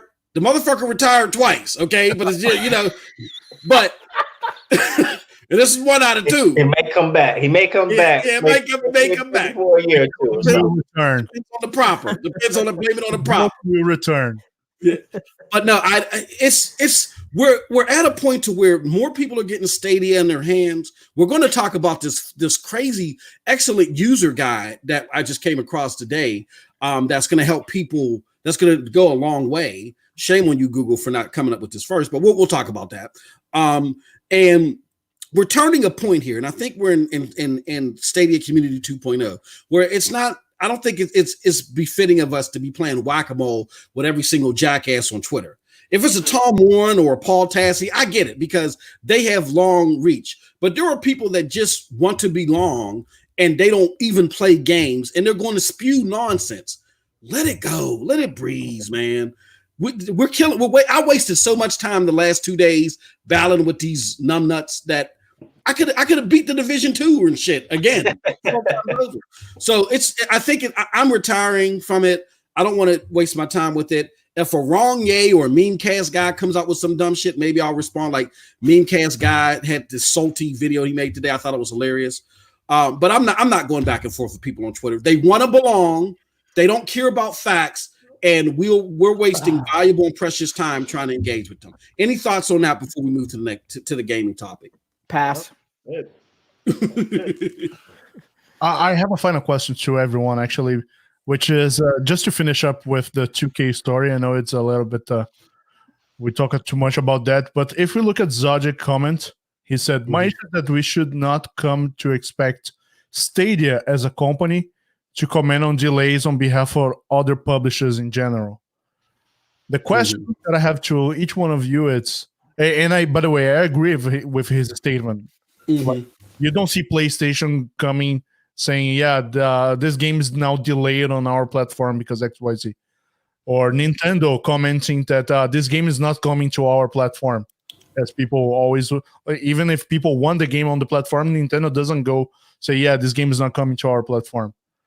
What would you guys think Stadia should do, like in this specific case of which we saw 2K? By the way, just refreshing. These were games that we know already it's coming to Stadia, and it's popular knowledge that it's coming. And these games are coming right now. 2 out of 3 games are already available on other platforms. Well, what do you guys think would be reasonable to do that? And I asked you, first. Okay. So I'm kind of like, yes, I get it, and because that's the point that I've been on. But then I here, okay. So the reality of it is that you are absolutely right, Eddie, that PlayStation wouldn't have to do this because it's really not their fault that this happened. And then you also look at what Mafia is, and Mafia is just a piece of shit right now. I mean, you see left and right on the internet, it's like sub 2 frames per second. It looks pretty as hell, but it's choppy. It's a mess. And what happened was, I think 2K tried to do a cash grab. They tried to put it out there earlier than they should have. Because they tried to take advantage of COVID. And they probably said to themselves, well, we can get away with this shit on PlayStation and Xbox. And something happened where Stadia, it couldn't happen, and maybe it couldn't happen on Epic. And they just said, fuck it, we'll just put it on our cash cows right now, which is PlayStation and Xbox. With that being said, we do have to be honest. This is where I kind of lean towards what Chase is saying too. We got to be honest. Stadia isn't Xbox and PlayStation. They've had a bad rap. Perception is 9/10 of the law. So to where I don't think the bulk of the communication has to come from them, I am in agreement that they should say something to a point to where, hey guys, I know there's heavy anticipation for the Mafia Trilogy. We're happy to announce that segments of the game at least are confirmed to be coming. We'll have more news for you once it's fully here, and that's it. Mafia was a real complicated case because there's 3 games in it. Only 2 are confirmed for Stadia right now. It's a bunch of mucky, silly shit. But I do think in those cases that Stadia should have something prepped in coordination with these communications from the companies. Jace? No, I mean my whole thing isn't got anything to do again with the game. The game being delayed to me was never an issue. It was more about, we've seen a track record of Google running into communicate. That we understand, but how would you treat specifically this situation? Yeah, well, that's what I'm trying to do. Is I'm trying to pull them all to. Oh, I hope you didn't spill the proper. I'm trying to pull the past situation into this one, is because of the way they've handled some of these past games, and then this one, they do need to say something. Now, the bulk of the responsibility is not on them; it's a developer issue. That's always been a given. I think that I've never disagreed with anyone on that. But listen, we've seen, and I know this is a fact, this much is a fact. We have seen Xbox and PlayStation in the past do concurrent PR releases with a developer or a publisher for either game announcements or we've also seen game delays. They have done this. So if they can do it, Stadia is not absent, or that somehow this is not a normal thing that's happened in the gaming industry. It has happened before. I think the difference here is and I'm trying to be understanding of the other viewpoint, that some don't think it's that important. And I get it. I absolutely get that. But for me, I think it is, because they have had communication issues. They have been looked at, with people looking down on them in the community and the broader gaming community as a whole. You need to start showing that you're a transparent company. And I think they are, but I don't think they're showing it. And that's the difficulty here. It's what said. It's perception is 9/10 of the law. No one's going to go search that 2K release and realize that it's because of COVID. The only narrative that will be spewed out on the internet is it's not coming to Stadia. I don't think it's that big of a game that it means that much or it's going to move the needle, but that's still going to be what the narrative is. It's just one more example and one more piece of ammunition that's going to be given to the people that want to be naysayers. That's all. You just want to remove that away. That's all it is. Sorry. So, yeah, I agree, but at the same time, I disagree, because I agree the fact that, Stadia as a company honestly they don't really have to comment on delays or anything like that. But at the same time, unlike Xbox and PlayStation or Sony, they're just starting out, you know. So what better way to gain publicity, gain momentum for the product that you have than to comment on such issues, you know? Right on You spot. need to make sure, you need to say, hey, look, this is what's going on. You need to be transparent because right now everybody's looking at you and they're very skeptic. Like I said, I came from a very skeptic perception of this. So I'm from the outside looking in and I'm like, what's going on with this? Yeah, the title is shit, you know, but still we've seen a certain trend and nothing's been said. So it would be in the best interest of Google to say, Yeah. okay, this is what's going on. This is how we're going about things, or how this is being you know, put out there, or whatever the case is, just to let people know what's going on, and they're showing that they are being very transparent about the titles, or you know, a certain situation that may be going on with a title or with certain titles and everything like that. It'll be good for the company and good for the product and good for the people that they're trying to get in to get their product. All right, MM. I'm sorry I hijacked your show. No, hey, look, man, you turned my show into a cursing fest. I can no longer be known as the Pope. I am now known as the pimp of Stadia. So the damage has been done, Eddie. No, great. That was a fantastic question. Fantastic question. And I think that it was a fair question for the simple fact that I think it's important for everybody to understand everybody's points, to respect it, to hear it, to be able to deal with it. It's not going to singe your skin and make your skin fall off your bones, for crying out loud. It's just a different opinion. With that said, I think it's important for Google. I mean, you know, Google listen to these shows, believe it or not. They listen to this shit. And it's important for I don't have any beer. Exactly. Hey, trust me. Hey, Kai, I know that during the launch of Stadia, they had plenty of IPs, my friend, over at Google. They had plenty of them. You know, they were back swimming in them, having to deal with that stress. So, you know, and we're human, but it's good to get your perspective, Kai. When I originally did my show Scram Punks a while ago, before I gave it to my good friend Dirk Griggity, I had a guy by the name of TRS on the show, and that's what he did. He provided the general consensus of the gamer that really doesn't have a hat anywhere, that doesn't have a flag planted, you know what I'm saying, anywhere, but just that may still enjoy the product. You see what I'm saying? And it's important to get those perspectives, because those are that is the target demo of companies like Google at this point in time, to get guys like Kai. They already got guys like me, Chase, and Eddie, because we're tech enthusiasts. With exception for a few people that may have dropped off. But the real challenge is to get people like Kai. That's what's going to set them in a great place for a long time to come. So I think that was a great question, Eddie, nonetheless, to get everybody's perspective on. And I gave my 2 cents. Look, guys, we can agree to disagree, but we need to get everybody's opinions heard out here. All right. That being said, any other thoughts before we move on? I want to say, I think this is the same. I think this is the same person who posted in the Patreon. Yes, I am a man of culture. I appreciate the comment. Thank you. All right. That's why I feel people got mad for no reason. Oh, okay. Fair opinion. All right. So let's move it on. Let's move it on up. We're coming down, guys.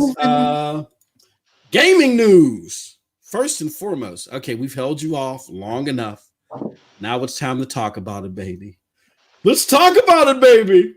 Get into it. I'm gonna be right back. I gotta get my daughter up right quick. Oh, no problem. Woo! There we go, man. Stadia exclusivity will keep Serious Sam off of PlayStation 4 and Xbox till 2021. That's a hell of a headline, right? That's what I'm gonna say. The sodium in that headline alone gets me excited. I gotta change my trousers. I'm so excited. I'm sorry. What do you let's talk about this, guys. let's be civil before we get too rambunctious and childish here. Serious Sam 4 apparently has an exclusive deal with Stadia. We kind of talked about this. Was that yesterday, Chase? Was that on your? Okay, we talked about to where it may have looked like it was a last minute thing, but after we did some more research, it looks like this was something that was etched in stone, because the founder of Serious Sam is now an integral part of Google. He's part of the team, and that happened in 2019. So this could have been something in the works, and it looks like it was something that Stadia was going to keep under their vest, and all of a sudden they released it. My tinfoil hat theory is that in midst of this Mafia, issue, they decided to put this out there to shut us up on that.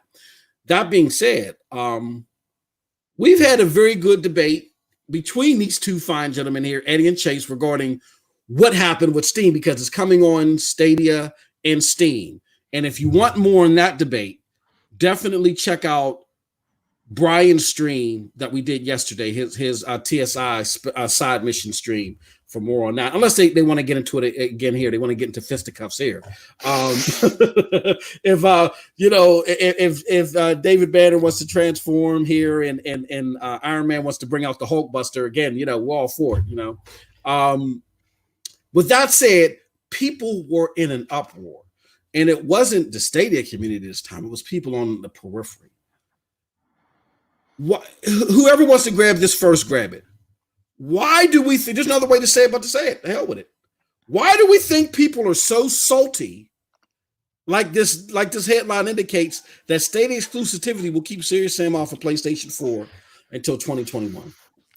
It's something, actually, Eddie has said this before, so I have to give credit to Eddie, is people want to always move the goalposts. Isn't that what you've said before, Eddie? That the goalposts will always move when it comes to this platform. And if it wasn't that, at first the narrative was Stadia doesn't have any exclusives.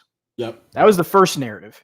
Absolutely. Now the narrative has been No. The first one, it's how could this work on cloud? Stadia will never work. Yep. Then Stadia doesn't have games. Mm-hmm. Yep. Then it's just one exclusive, guilt. And then started more exclusive, and now it's this shit. Yeah. Yeah. So then the reverse narrative is then generated is they're taking exclusives away from the big players in the market. Like, this is the thing that boggles my mind on this one is Sony and Xbox are established platforms. It's not like they weren't able to go into the bidding room and try to bid for this. Mm-hmm. What it says is they got outbid. You want to be mad at somebody, don't be mad at Google. Mm-hmm. Be mad at the two companies that didn't get enough money in on the table to grab the game. What you get mad at Google for? Yeah. Like, you don't get mad at, I mean, to be fair, I do see where they get mad at Sony when they've picked up something versus another. But, like, at the end of the day, this is business, y'all. Like, this is not anything new. This is nothing new whatsoever. So for me, this doesn't bother me. Exclusivity on games has never, ever bothered me. It just is what it is. It's part of the gaming culture. It's part of the reality that we live in with gaming. Hell, it's part of the reality. Rock brought this up of, shout out to Stadia Rocks, about when you go into a grocery chain, they could have exclusive, deals on certain foods. We don't get mad at them because they've got exclusive deals on food. Mm-hmm. And to Eddie's credit, where me and him had difference of opinions on this is Eddie was looking at it from the perspective, and correct me if I'm wrong, Eddie, please, because I don't want to say this wrong, but it was, look, Steam is PC, they're buying it on PC, point blank, period. There's no necessarily money that changed hands between Steam and with Stadia. And all I was saying is, well, Steam is still a conduit. They're still in the business to make money. So we did have a little bit of a difference of opinion on that one, but I think at the end of the day, it still was an exclusive deal, regardless of whether money changed hands or not. People are upset about it, and I think their frustration is at the wrong person. If you want to be mad at the two companies that didn't put enough money on the table. Exactly. What do you want? Like, I don't understand. Like, this is nothing new. I don't get it. And look, even if we didn't get a game and Sony got it instead of Stadia, would I be disappointed? Yeah, but the reality would be, well, Sony ponied up more money. That's just the way it is. But the whole thing that keeps my mind bugging, and I was looking at a tweet, which, by the way, MM was there already on that tweet thread. People get mad that a game will not be on their platform. But guys, it's a different time. It's 2020. You don't need to own a fucking console to be playing this shit. Exactly. If you are a fan of the game, just go buy the freaking game. I remember I was gonna go with the thread of Orcs Must Die 3. Oh, okay. Because Orcs Must Die 3 posted today a few new traps, videos about the new gameplay of the game. And there are people asking here, can I play this on my Xbox? Are you serious? Yeah, so right there. Will this be on Xbox? And our the guy said, yeah, no, it's gonna be on Stadia first. Yeah. But the shit is, why do you want to play on Xbox? Are you a fan of the game or a fan of the platform? Exactly. If you're a fan of the game, buy the freaking game and play it right away. Thank you. Yes. Yes. See that, and that's my mentality. Is that look? I've owned in my heyday. I owned 3 platforms. I owned the N64. I owned the PlayStation, and I owned an Xbox, specifically the 360. So, and at one point or another, I owned them simultaneously, and I just played the games as they came out on each platform because I like the games. It was never about, for me. I mean, that's a lie. I did get a little bit into the console fanboyism a little bit because I was young and naive, and you know, when people are buying things for you and it's not you buying it outright, well, then of course you always are going to have an opinion, and that's just my opinion on it. Things tend to change when you're putting your own hard-earned money down on the table. You know what I'm saying? Like, it tends to change. But nonetheless, aside from that point, like, if you just like games, you can own it all. Like, no one, like, I think that's one of the beautiful things, Emma, about this community. Let me just throw this out here on the table since we got this buffet going and we're just eating right now. Like, straight up, real talk. You can actually own Stadia and it not be your primary platform. It could be a supplemental option. No, that's not possible. I don't understand why people don't get that. Like, Jesus Lord. That's not possible, Chase. You're lying. You lie. Like, you could have the Switch, you could have the PlayStation, you could have the Xbox. Now, here's what I'm going to tell you is, and again, do not base your purchasing decision on my use case. Disclaimer alert, do not. I am choosing to only go with Stadia because it's a cost analysis for me. That's my choice. Now, if I had the money, you better believe I'd be out getting the PlayStation 5. You better believe I'd be going out and getting the Xbox. But I've come to a point in my life where there's other more important matters. My car payment, my house payment. You know what I'm saying? Like, everything else takes priority over a console. So Stadia gives me the option to still game and not have to go spend that $500 or $600. But again, that's my choice. That doesn't have to be the choice of everybody. Like, let's say I want to play Baldur's Gate. Shit, I gotta build a computer to play Baldur's Gate, or I can just go and buy the game and play Baldur's Gate using the existing computer that I have. That oh my god, it's a cheap laptop that it doesn't run games. It's not a computer rig, you know. So that's why still people have this mentality of it's gonna be running on my box. If it doesn't run on my box, I cannot play it. No, right now there's an option. You just get the game, and then you start playing the game because you want the game, not because. And there's no cost, Eddie. Like, if they don't want to do, even right now, if you go on the Stadia storefront, and let's just make sure we throw this in here. If you don't want the Pro subscription for free, and again, that's somebody's choice. I don't want to knock it. If you don't want to give your credit card for the Pro subscription, you can decline that, go straight into base, give your credit card just to buy games. That's it. There is no cost for Stadia whatsoever other than buying the game. That's it. It's new. I think that's the thing that, again, we got to get back to the simplistic pieces of this. And I'm not saying the community isn't doing this, but I'm saying Google, sell it for what it is. Cost, I've said this from day one, cost and what? Convenience. That's all you got to talk about. It sells itself. It sells itself. Yeah. It's just new. It's new. That's basically what it boils down to. It's new, and because it's new, people are gonna hate because they don't understand. So once we're bars a year a year and a half, 2 years in, and we're seeing at E3, and we have titles. I mean, titles with the Stadia logo underneath them. That's when the shit will set in, and people will be like, "All right, this is what it is." Now we have Xbox, PlayStation, Nintendo Switch, and Stadia as main options for these titles to fall under. That's just the realism of it, you know, and it happens with everything. I mean, honestly, nobody no, and this is just going on. This is taken from Stadia, or it's taken from the gaming in general. Nobody in their right mind at the time, besides the people who pitched the idea and who were going to buy the shares and all this other stuff like that. Nobody thought Netflix. Nobody thought Netflix was going to be what it was today. Mm-hmm. And now, what is Hollywood? What is Hollywood? A fucking rehash of fucking remakes of everything. Mm. No new original ideas. Nothing. Guess what? Guess who's doing that shit? Netflix. Literally have said this multiple times that when Netflix launched, folks, go back in history. When it first launched the online version, not the rental service, the online version, me and Kai, I remember we talked about this when it launched. We literally were talking about this at work. Like, straight up, the conversation was, it'll fail in a year. Price is too high. Internet's not strong enough for something like that. And literally a year later, they had catalog.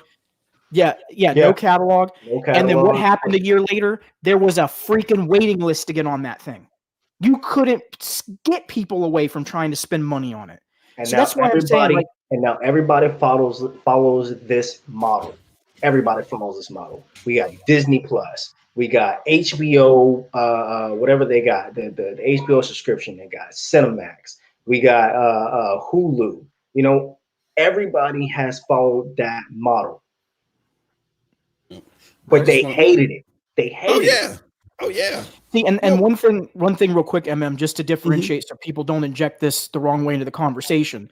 Digital media rights when it comes to video and music is completely different than gaming. We're not in a place yet where a Netflix model is going to be able to work in gaming. The only way that it works is that it's the publisher developer that's doing it themselves because they can eat the cost. Or with Game Pass, you don't get every brand new game. You get older titles and new Xbox game Studios games, because they can eat the cost. So I just wanted to make sure to throw that in there, because that's something that someone will try to say, oh, but see, Netflix is doing that, so why can't? No, it's a completely different yeah, no, I know, but it's a completely different distribution rights element in gaming than it is in media and music. Completely different. Yeah. I mean, I'm guilty while you guys were giving all that good information, which I was listening. Somebody trolled. I didn't troll back. I just hit them with the truth. I hit them with the truth serum. That's it. I'm trying to get back to my Stadia Pope ways. Hit them with the truth serum. But no, it was important that Chase had mentioned that, people talk about, the model not being profitable for Google or Xbox. It is a different model. You guys got to understand the business side of it. And it'll make sense to you, and stop listening to other people. One thing here, let me put this on here. This is what I was actually responding to. Let me see if you guys can see this here. No, I don't want to do that. I don't want to kick everybody out. But somebody had said, they had responded. I can't. Yeah, I know, bro. I know, man. I know. It's I'm retired. That site is so disingenuous. And let me hold on. Can I speak on this real quick? Go ahead. I need to put my foot down on this. Hey, brother. Y'all, straight up, Google has different business models. They have free applications and paid services. If you go over the life cycle of Google, they have killed off we're at maybe 8 now. 8 total paid services in their entire life cycle. All of these killed by Google applications that you see in here are free applications where they're not making what? No money. Yeah. No money, folks. Yep. They haven't killed off YouTube TV. They haven't killed off Google Music. In fact, YouTube Music, when they integrated that in with YouTube Premium, is taken off. Yep. They're doing really well with that. So And this narrative is just bogus. It's straight up trash. And I hate saying that term, but this stuff has got to stop What, because trash? people. What happened? You said you hate saying the term trash? No, I hate using it in certain instances, but in this instance, this freaking website is straight up trash because look, they killed off Louisville, Kentucky with Google Fiber. All right, they killed off Google Glass. Google Glass was a subscription model that was a subscription model for the medical field with a third party. So there's been different things. Google hires another one that they took away that was a paid model. But it's when you look at that in the percentage versus the free applications that they've either moved into something else or they've taken away completely, the numbers don't match up, y'all. These people are just spewing stuff without keeping it a buck. Free applications are not the same as paid services. I'm sorry, they're not. When you look at a portfolio and a financial portfolio, they are not the same. And I will stick to that until my last breath. Eddie, you were about to chime in, Eddie. No. Yeah, no, I he was knows I gonna was about go to for say it, but then I saw you posted the tweet, so I went to check the Twitter from the guy, and then I said, you know what, it's not worth it. Yeah. Well, I think you guys will be. I think Chase will be proud of me particularly, but I think you guys will be. I said Google Graveyard is a farce. It's full of content that Google simply changed the name of or merged into new products where it made sense. FYI, Microsoft canceled more paid service-based products than Google. Yeah. That is a fact, by the way. Yep. When you look at the percentages, oh, I'm sorry, I have please. No, go ahead. Mm-hmm. And then I included a video, an excellent video by our good friend Generation Stadia, where he lays this all down. So Microsoft has, when you look at paid services, if you're going to come at Google, which I think is completely disingenuous, but I'll go down the lane for a moment. If you're going to come at Google, you better start hitting Microsoft's door. Because the amount of stuff that they have been killing off over the years far exceeds what Google has killed off when it comes to paid services. And here's the other thing, and let me throw this in here because this is the other one, that they love to try to spin. They then try to take paid products that are one-time purchases and make that as equivocated to paid services. Paid services are recurring charges that Google gets month to month. Yep. Paid products are a one-time purchase. Once you pay for it, Google gets no more money on it. Exactly. So cut the farce. Cut the disingenuous conversation. I can't buy into that stuff, man. I hate when I see that. That is the one thing that grinds my gears. When I see that killed by Google site, that thing just needs to go away. It needs to go away. Straight up. You know what grinds my gears? Yeah, man. Well, wasn't that on Family Guy? Family Guy. Yeah. About poopy. I can't find. Let me see. All right, let me remove that because now my PC is acting up. All right. So, yeah, I just thought that was funny that was being brought up. And I figured you guys would get a kick out of that. But that's what I was doing when you heard me tippity tapping over there. I was addressing that person, but I ain't trolling them. I'm not no mama jokes or nothing like that. It's not even worth it anymore. Even when they do get indignant. We're running. We had such a great time, and we're running short on time. I wanted to talk about if I could get one more thing in there.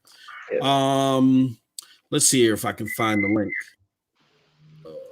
Okay. So I was looking around, and I found this guide. You guys see it? Yep, you can see it there. Okay, cool. It's called Stadia Help Center. Now, for those of you that don't know, behind this, well, you wouldn't know because I'm just telling you now. Behind the scenes, I reached out to Eddie and Chase, and I said, "Look, guys, I really would like to make a guide because I got a series of friends that tell me PUBG looks better on Xbox You know, it looks like a 360 game. And I'm like, no, there's no way. And they showed me snippets. And I'm like, oh, you guys are having network issues. So I'm trying, and I'm showing them a bunch of stuff. And big ups to Stadia Source. They have Duncan created a great guide, but there's a lot of information in there that, you know, people got to filter through. And they did the best job that they can. I mean, there's a variety of network issues that people could have. Some are out of Google's control. But I was like, maybe we can make something a little bit more comprehensive. And then this came out. And apparently this is made by some guy named, let me pull the original article that I snapped this from. The guy's, he's on Reddit, and his name is Junipedged on Junipedged on Reddit. He created this guide, and this thing is fantastic. So what you basically do is you go through the type of errors that you have, and it tells you what you should do based upon those errors. And I thought this was prevalent because even there are some things that you run into that are out of Google's control, and people may say, well, Google shouldn't talk about it, but their competitors do, like Xbox. When you want to set up, IP6 instead of IP4, so you have a better multiplayer experience, Microsoft says, hey, this is out of our control, but here's what you're going to want to ask your network provider, your ISP, to see if they can do it for you. Maybe they can, maybe they can't.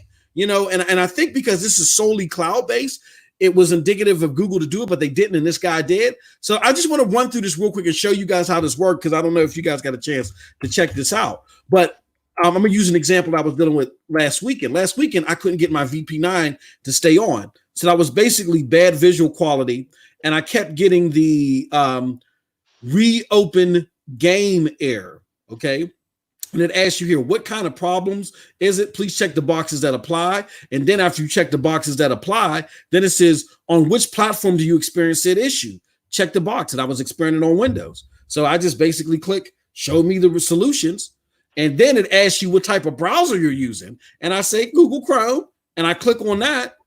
And boom, bada boom, bada bing. It says, this is what we found. Incorrect identify hardware, internet software, browser compatibility bug. So it's giving you the basis of what they are, and they explain to you how to fix it.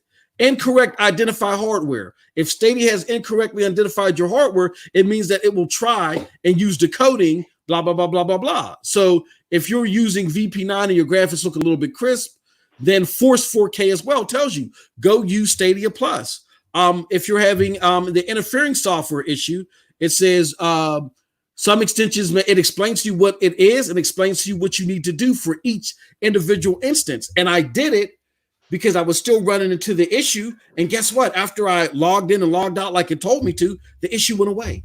You know what I mean? So this is a fantastic guide that is out there. And I want to get the panel's thoughts. I'll start with you, Kai.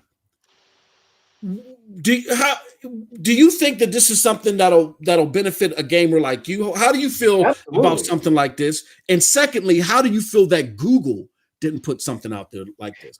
See, and that's the thing. Well, one, shout out to the person who made this. This is phenomenal right here. Mm-hmm. But also, it would definitely help out because it explains exactly, you know, more or less what it is that you would need to do to fix the issue that you have. It's a nice quick fix type of thing to where you go, oh, okay, well, now I know what I can possibly do to, fix the problems, the error messages and stuff like that I'm seeing. And yeah, it is kind of weird that Google hasn't put something out like this to where they can just, you know, people can just go in and be like, okay, I'm having this issue. Where can I go to, look up what this issue is and go from there? So I don't know, man. It's certain things that Google does and doesn't do. That's just kind of like, all right, you know, we get that you're new.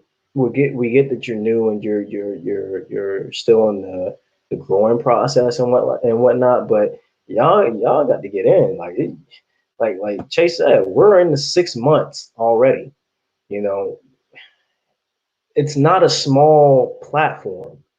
You know, you got hundreds of people that are in this platform or in this in this product that you have, and you don't have certain things in place in line in case something happens. That's not good. Yeah. That's not good. You need to be more active with your product. You need to be more active with the community that's helping you push this product. And if you can't do that, we got a bigger problem. There's a bigger problem at hand. So Eddie, I'm sorry, go ahead. I'm no, sorry. I mean, it is what it is. I mean, Google needs to get on the ball with some of this stuff. Troubleshooting. It's just they need to do it. Eddie, Chase, you guys want to follow up on that? I just want to say something very quickly. This is amazing. Like, it's impressive what the Stadia community has coming to do. And I cannot wait to see what the Stadia community will put out when we have Creator. Because if the people are creative on getting this, man, the games we're going to get at Creator is going to look amazing. Absolutely. Absolutely. Any thoughts on this, Chase? Kai said it. I mean, he said it better than I could have said it. Yeah. See, I tend to have a Stadia hat every once in a while. You know? Yeah, I get it. Like Kai said, I get it. You're new, and they do have something out a troubleshoot, but it's not user friendly. You know, and again, this is based on the cloud. People want plug and play. I get that, and they do got to understand that there might be a little bit more interaction with your internet than they're used to. But we can't just leave that open, Google. You can't just say, okay, they got to get used to it. Damn with them. Like, you want people to get on your platform. You got to work to make this the easiest way possible. And I get that there's great creators out here that are doing this, but you are the richest company in the world. How difficult would it be for you to whip something like this up for the community and for it to be even better? So this is one of those things to where I say, Google, you definitely you gotta get on board with stuff like this. This should be part of your repertoire, you know, already. That's the thing. I mean, we're gonna blast you, Google. We're gonna blast you just like we blast Sony and Xbox. Y'all gotta get on it. That's it. You gotta do it. Gotta do it. All right, man. Fantastic. Let me see. Yep, I should have done that. Good point, Eddie. I did ask everybody if they had questions for SSC podcast. And we didn't see anything out there, but that is okay. If you guys have questions here, please drop something in the chat. SSC podcast, hashtag SSC podcast. So if you guys have any questions, it'll be a lot easier for us to spot. Let me go through here and see if we can. Is there any particular comments or questions out here, guys, that you want to elaborate on? Appreciate it, Club Stadia. Oh, Club Stadia. He said Kai is right. What did he say? Kai is right on. He said Google should have been. Yeah, this. I'm gonna joke on him for a second. At least in the words of Brian, a clock, strikes correctly twice a day. So he's gonna come at me for that one later. Unbelievable. Thank you, Antonio, for stopping by. Yes, he did mention, and we're going to drop the link directly when we leave. Rock is doing his show. I thought it was an hour beyond this, but you know me, I'm old and I don't know my left foot from my right foot. But we're gonna give you guys a link so you can immediately join Rock's podcast. Definitely check that out. That's going to be side splitting. Charles Aran just put that or Club Stadia video on the truth of Stadia. Even the Tendrew has a video. Yeah, Nintendrew's a big. From what I've seen, I could be wrong. He's been a big supporter of Stadia. He's a big influencer. Like, I think that's something that's interesting is that he's a Nintendo person, but he's also been very honest about the fact that cloud gaming is going to happen, and it just comes down to, does it work? And he said Stadia works. So I just think a lot of these voices that you hear out on social media are people that have never touched this service. Absolutely. Point blank, end of story. Yep, and they want to belong. I mean, we've had the person may have because some people do slow drip trends, and so I had a guy that was like, well, this ain't there and that ain't there, and he followed me, and he started following my content. So today I hit him with a couple of tweets, and I said, hey, look, man. He said, well, I don't want to buy a Chromecast. I said, you ain't got to buy a Chromecast. I said, you can use what you already have. It's free. And I said, stop by the podcast too, to listen to some objective voices. So maybe if you're listening right now, we're a diverse community, and this is a great platform. Just give it a shot, man. Just give it a shot. Bibbidi Bob, question. Oh, Bibbidi Bob. Okay, so Bibbidi Bob says, if you guys were in charge, what things would you guys do to change the narrative? Wow, that's loaded. Go ahead, guys. Who wants to agree with that? Pass. I'll let you go, Chase. I've said it before. I mean, I think communication and narrative control is the biggest two things for me. Everything else they're doing. I mean, they shut me up on their business model. Shannon Studstill, the release of the platform was a ballsy move the way that they did it. I can't be mad at how they're. I mean, I don't think it's a normal business strategy, but yeah, like. If that's the way they're doing it and they're still getting results, then that's fine. I mean, who am I to tell them how to run their business if they're successful? Yeah. But I do think that their communication and their narrative control is still needs some maturing. Yeah. I mean, for me, that's the two biggest things. Yeah. Communication. I think just listening. I mean, obviously you can't listen to everybody, but at least listen to the people that are really driven by the product that you put out. Listen to the people and try to make a informed decision about what you do. Absolutely. Damn, you okay? $10 in royalties? Golly, man. Shit, Chase, your hashtag already. Hey, man. That much. Shit's quick, bucko. Hey, between the hello there's and the Star Wars references and now this, he's probably going to boot me off the podcast. You may never see Mr. Sharp again. Up Thor's hammer. I'm not fucking with him. You're on your own, bucko. No, great question, Bippity. I saw your hashtag and I read it. Beth example. He's the example. Yeah. Beth example. Nice. It's all right, Charles. You don't need to know the hashtag. Just drop a question. We're going to do a couple more. Charles Aran says, I think Bill from Stadia Cast has contacts with Google. Is there any way we can arrange an interview, question and answer, and like chatting? I think he said chatting probably, and there was a chat. Okay. Go ahead, MM.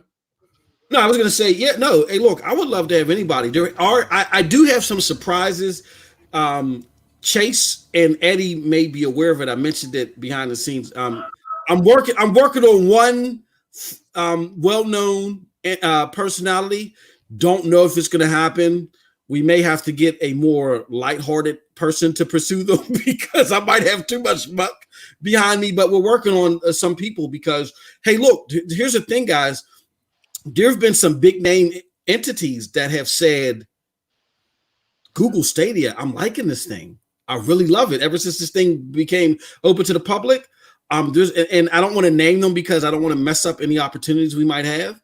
But definitely there are a lot of people that are turning the corner on this thing. And that's why I said a lot of these bozos that are just individually popping off shit, just ignore them, man. Like when you got big time developers that are working on competitors of Stadia saying, I'm on vacation and I'm loving this thing. Hey, Stadia community, help me with this. Why the fuck do I give a damn about Joe Bob Brigg and his barbecue counter hashtag, I don't know what the hell I'm talking about, Twitter account about how he hates Stadia? I don't care. You know what I mean? So, and you guys should be the same way, in my opinion. I'm sorry, what were you going to say? Was somebody going to follow up on that?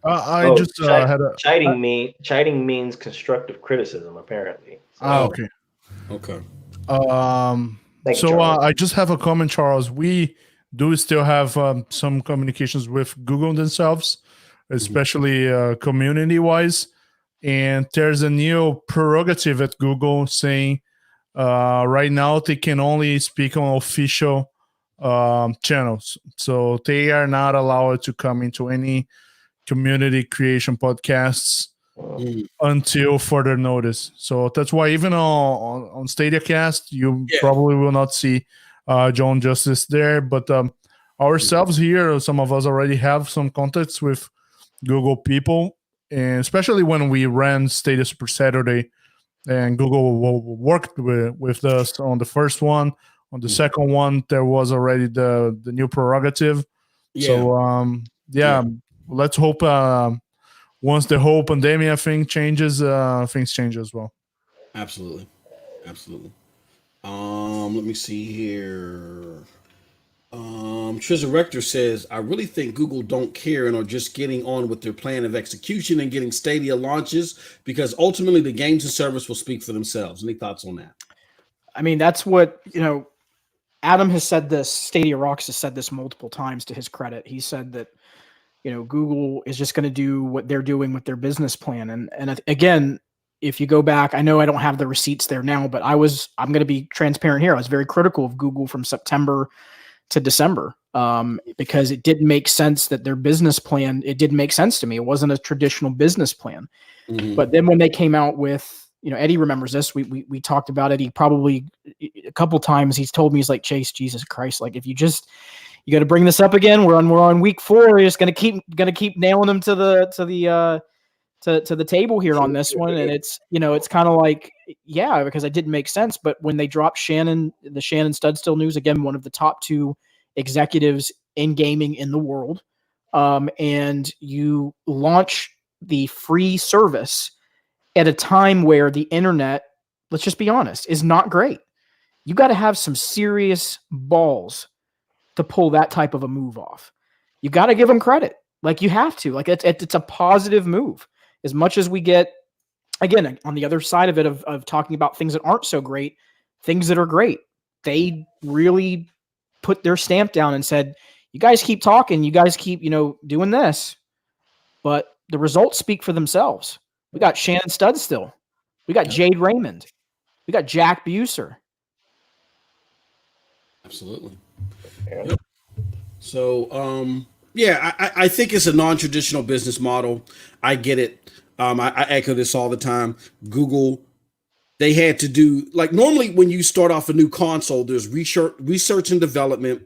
Then there's the building, and then there's the launch. Because of the time slot and the type of technology this is, Google got 90% of the research and development done. The other 10% in the building and the launch were all together. You know what I mean? Because the other 10% is the consistent data that they're getting. Tequila Works talked about this. Google's consistently getting data to try to build the platform to where it is. The building started in March of 2019 when they said, oh, okay, developers, come on now. And then the launch happened directly after that. You know what I mean? So it was because the next gen consoles were around the corner and they had to start at that time. If they would have waited until they got their first party ready, they would have been so behind the curve because they needed data to get to the point to where they're at. So to even compete with them. So we got to understand the business model is different. With that being said, I do think a little bit more transparency can go a long way. And if I'm at the board table, I'm hammering down on second party deals like how you did with Serious Sam. And I'm letting the world know, F it, we're here. That's what 360 did. They had a lot more success in that generation because they did it.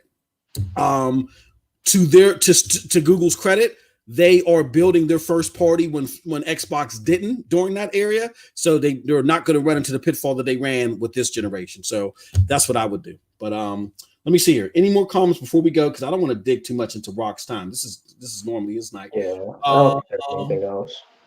Lastly, Charles Aran says, "I'm surprised they didn't announce anything today. They must be holding out on something." I think the announcement was Serious Sam 4, and I think they did it earlier in the week to cover up Mafia. What do you guys think about that? Probably. Yep. Yeah, I don't think there is going to be anything this week as well. Let's wait because next week is the last week of the month. Mm-hmm. So it's about time to see the June games. Mm-hmm. Absolutely. Great point, everybody. Hey, look, that is the end of the show. Like I said, I don't want to dig into Rock's time any further. We're already 20 minutes in. And definitely, Eddie, what I need you to do is drop the link to Rock's stream because I want you're going to do a raid. We're going to raid this shit. That's the thing, man. I think he had an issue. He had to close the stream. So I had the link here ready to go. But can we get a link to his channel though? Let's get a link to his channel. So you could link to his channel. Let's get a link to his channel, and I want everybody to sub to Rock. You guys should have done this the last time when I had him and Clive on here. So shame on you if you didn't do it. But hit the sub, hit the bells. Yeah, guys, hit the bells. He's probably he was getting ready. He had a voting system going on for the game they were gonna be playing. But just get ready, hit the bell, and when you join his stream, hashtag SSC podcast. Awesome. Yeah. Also, sorry, just to put this out there. I am starting something new, something just fun on Monday. It's just something. It's just a tweet. It's just a tweet, and it's going to be every Monday. So just stay tuned. I think it'll be fun for everybody just to chime in, just to put it out there. So Kai, let me do this, Kai. Go ahead, continue to elaborate on it. I got to. Oh no, yeah. No, it's just something that's just I think it'll be just fun. I think it'll be nice. I think it'll be fun. Everybody could be all connected and chime in. Make sure you hashtag it and tag me on it. I think it'll be nice. And to make sure you're able to do that, you will have to follow Kai. So Kai, I did make you an admin, but here's what I'm going to do, my friend.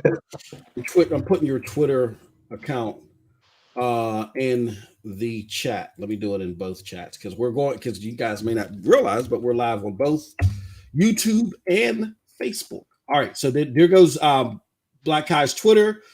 Please join his Twitter account, and then you'll be able to follow the hashtag. That'll be awesome.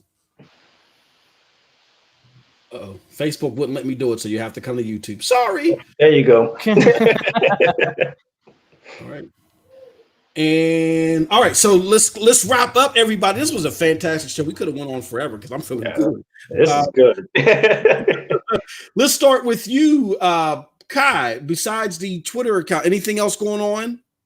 No. I mean, you can follow me on Twitter, and you can also follow me on Instagram on my beer page at beer_menace.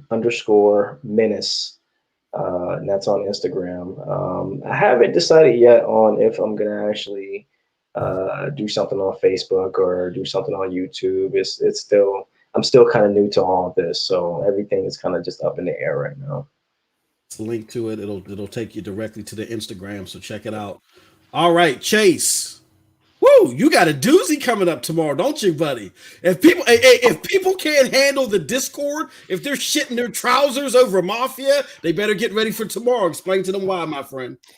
Well, I mean, one of my friends, and I consider him a friend. He's a friend within the gaming community. Donnie Reese from PSVG, from Play Some Video Games. I wanted to do a check-in with him. He's a huge Google tech enthusiast. He loves Google. He's also heavily embedded with PSVG. By the way, if you're not subscribed to PSVG over on YouTube, check out their channel. They have a Switch section. They have an Xbox section, a PlayStation section. They have a tech section, which basically encompasses Stadia, Xcloud, anything that's tech related. They used to have a Google Stadia podcast, but they decided to, wrap everything together, which was their choice. That was their decision. But we need to get the honest opinion from people, because Donnie is from the very specific purchasing demo, and that is that hardcore gaming demo. And I don't know that we're going to necessarily get kind words tomorrow. And I think people just have to embrace the fact that demo matters. We need to hear from everybody. It isn't just the casual gaming audience. We need to hear what everyone thinks. And I know Donnie will be very honest. Me and him don't always agree on things, but the one thing that I do respect from him is he is always very candid and always very, very honest about his opinion. So it'll be very interesting. Yeah, I remember because the first Stadia content creators I saw were PSVG and Generation Stadia, and that's what's so great about this community is the stark contrast. So I remember the podcast they would run. Donnie was very hard on the platform, and that's great because the way I look at it is I never shied away from criticism. If I can win over my harshest critic, then goddamn, I'm in a good place. You know what I mean? That's the way I always look at things. So it was very interesting to watch that podcast, and like you said, they decided to wrap it up for their own reasons, and hopefully they'll get into it tomorrow. But again, This will help you build some thick skin, guys, because we need this in this community. We can't be sensitive and fickle like everywhere else, because we're not going to be unique the way that makes us special. But yeah, I'm interested to see that tomorrow. Anything else going on, Chase? Well, depending on his schedule, I don't know if he'll be able to stay for the Saturday morning Stadia talk. But of course, the Saturday morning Stadia talk it's a community conversation. It's a place for, as much as it is my space to talk about things, it's the community space, and I always tell people, bring your coffee, bring your favorite breakfast item, bring your favorite snack. It's just, we just chill. We just talk. We talk about the news from the week. I'm sure there's going to be a lot to talk about between this Mafia news, the Serious Sam news. I'm sure everyone's going to want to still kind of talk about that. And I think my mindset for that, and this is kind of to prep everybody for tomorrow, is where do we go from here? Where do we go from here? What is the future? And I think that's the next talking point that we need to have is what's happened this week is done. It's another chapter in the book, but what's the next chapter that hasn't been written yet? That's what we need to talk about. How the hell do we move on? Yeah, because it's time to move. We can't be stuck in, circle. All right, great. And Chase, while I'm grilling Eddie, please drop a link to your chat. Guys, just find me at Twitter, StadiaPlayer1. YouTube, same thing, and I see you guys around. No, you're not getting off that easy, motherfucker. You got this interview with Crater coming on. Fuck. Talk about this shit. What's going on, man? All right, so next week, Tuesday, we have the podcast with these two final gentlemen here, plus Mr. Xbox Source, Stadia Source. Then on Thursday morning, we have the interview with Creative People. And in the meeting, you'll probably see something coming up early in the week as well. Awesome. And then I need you to drop a link to your channel as well. All right, guys. Well, that was it. And then as far as I'm concerned, you know me, I'm everywhere. I'm spread everywhere because I got a slight touch of ADD. You can catch me with the Broadband Bully on broadbandbullies.com. I'm still working on Stadia Corner. They're not the most welcoming of Stadia content, but we're getting there. All right, so I'm working on Stadia Corner. We're going to do that once every week, where I do the what I feel is the biggest Stadia content. You can also follow me on PNTS Network, the home of Stadia Dosage. Check me out at pntsnetwork.com and check out the great creators there. I also stream on Twitch, Mighty Most 2000. Twitch.tv/Mighty Most 2000, and I think in 30 other places I'm at. I don't know where the hell I'm at now. With that said, follow all these great content creators, and definitely follow Rock, because his shit is coming up next and it's going to be fantastic. And with that said, you all have a wonderful, wonderful gaming day. Peace, everybody.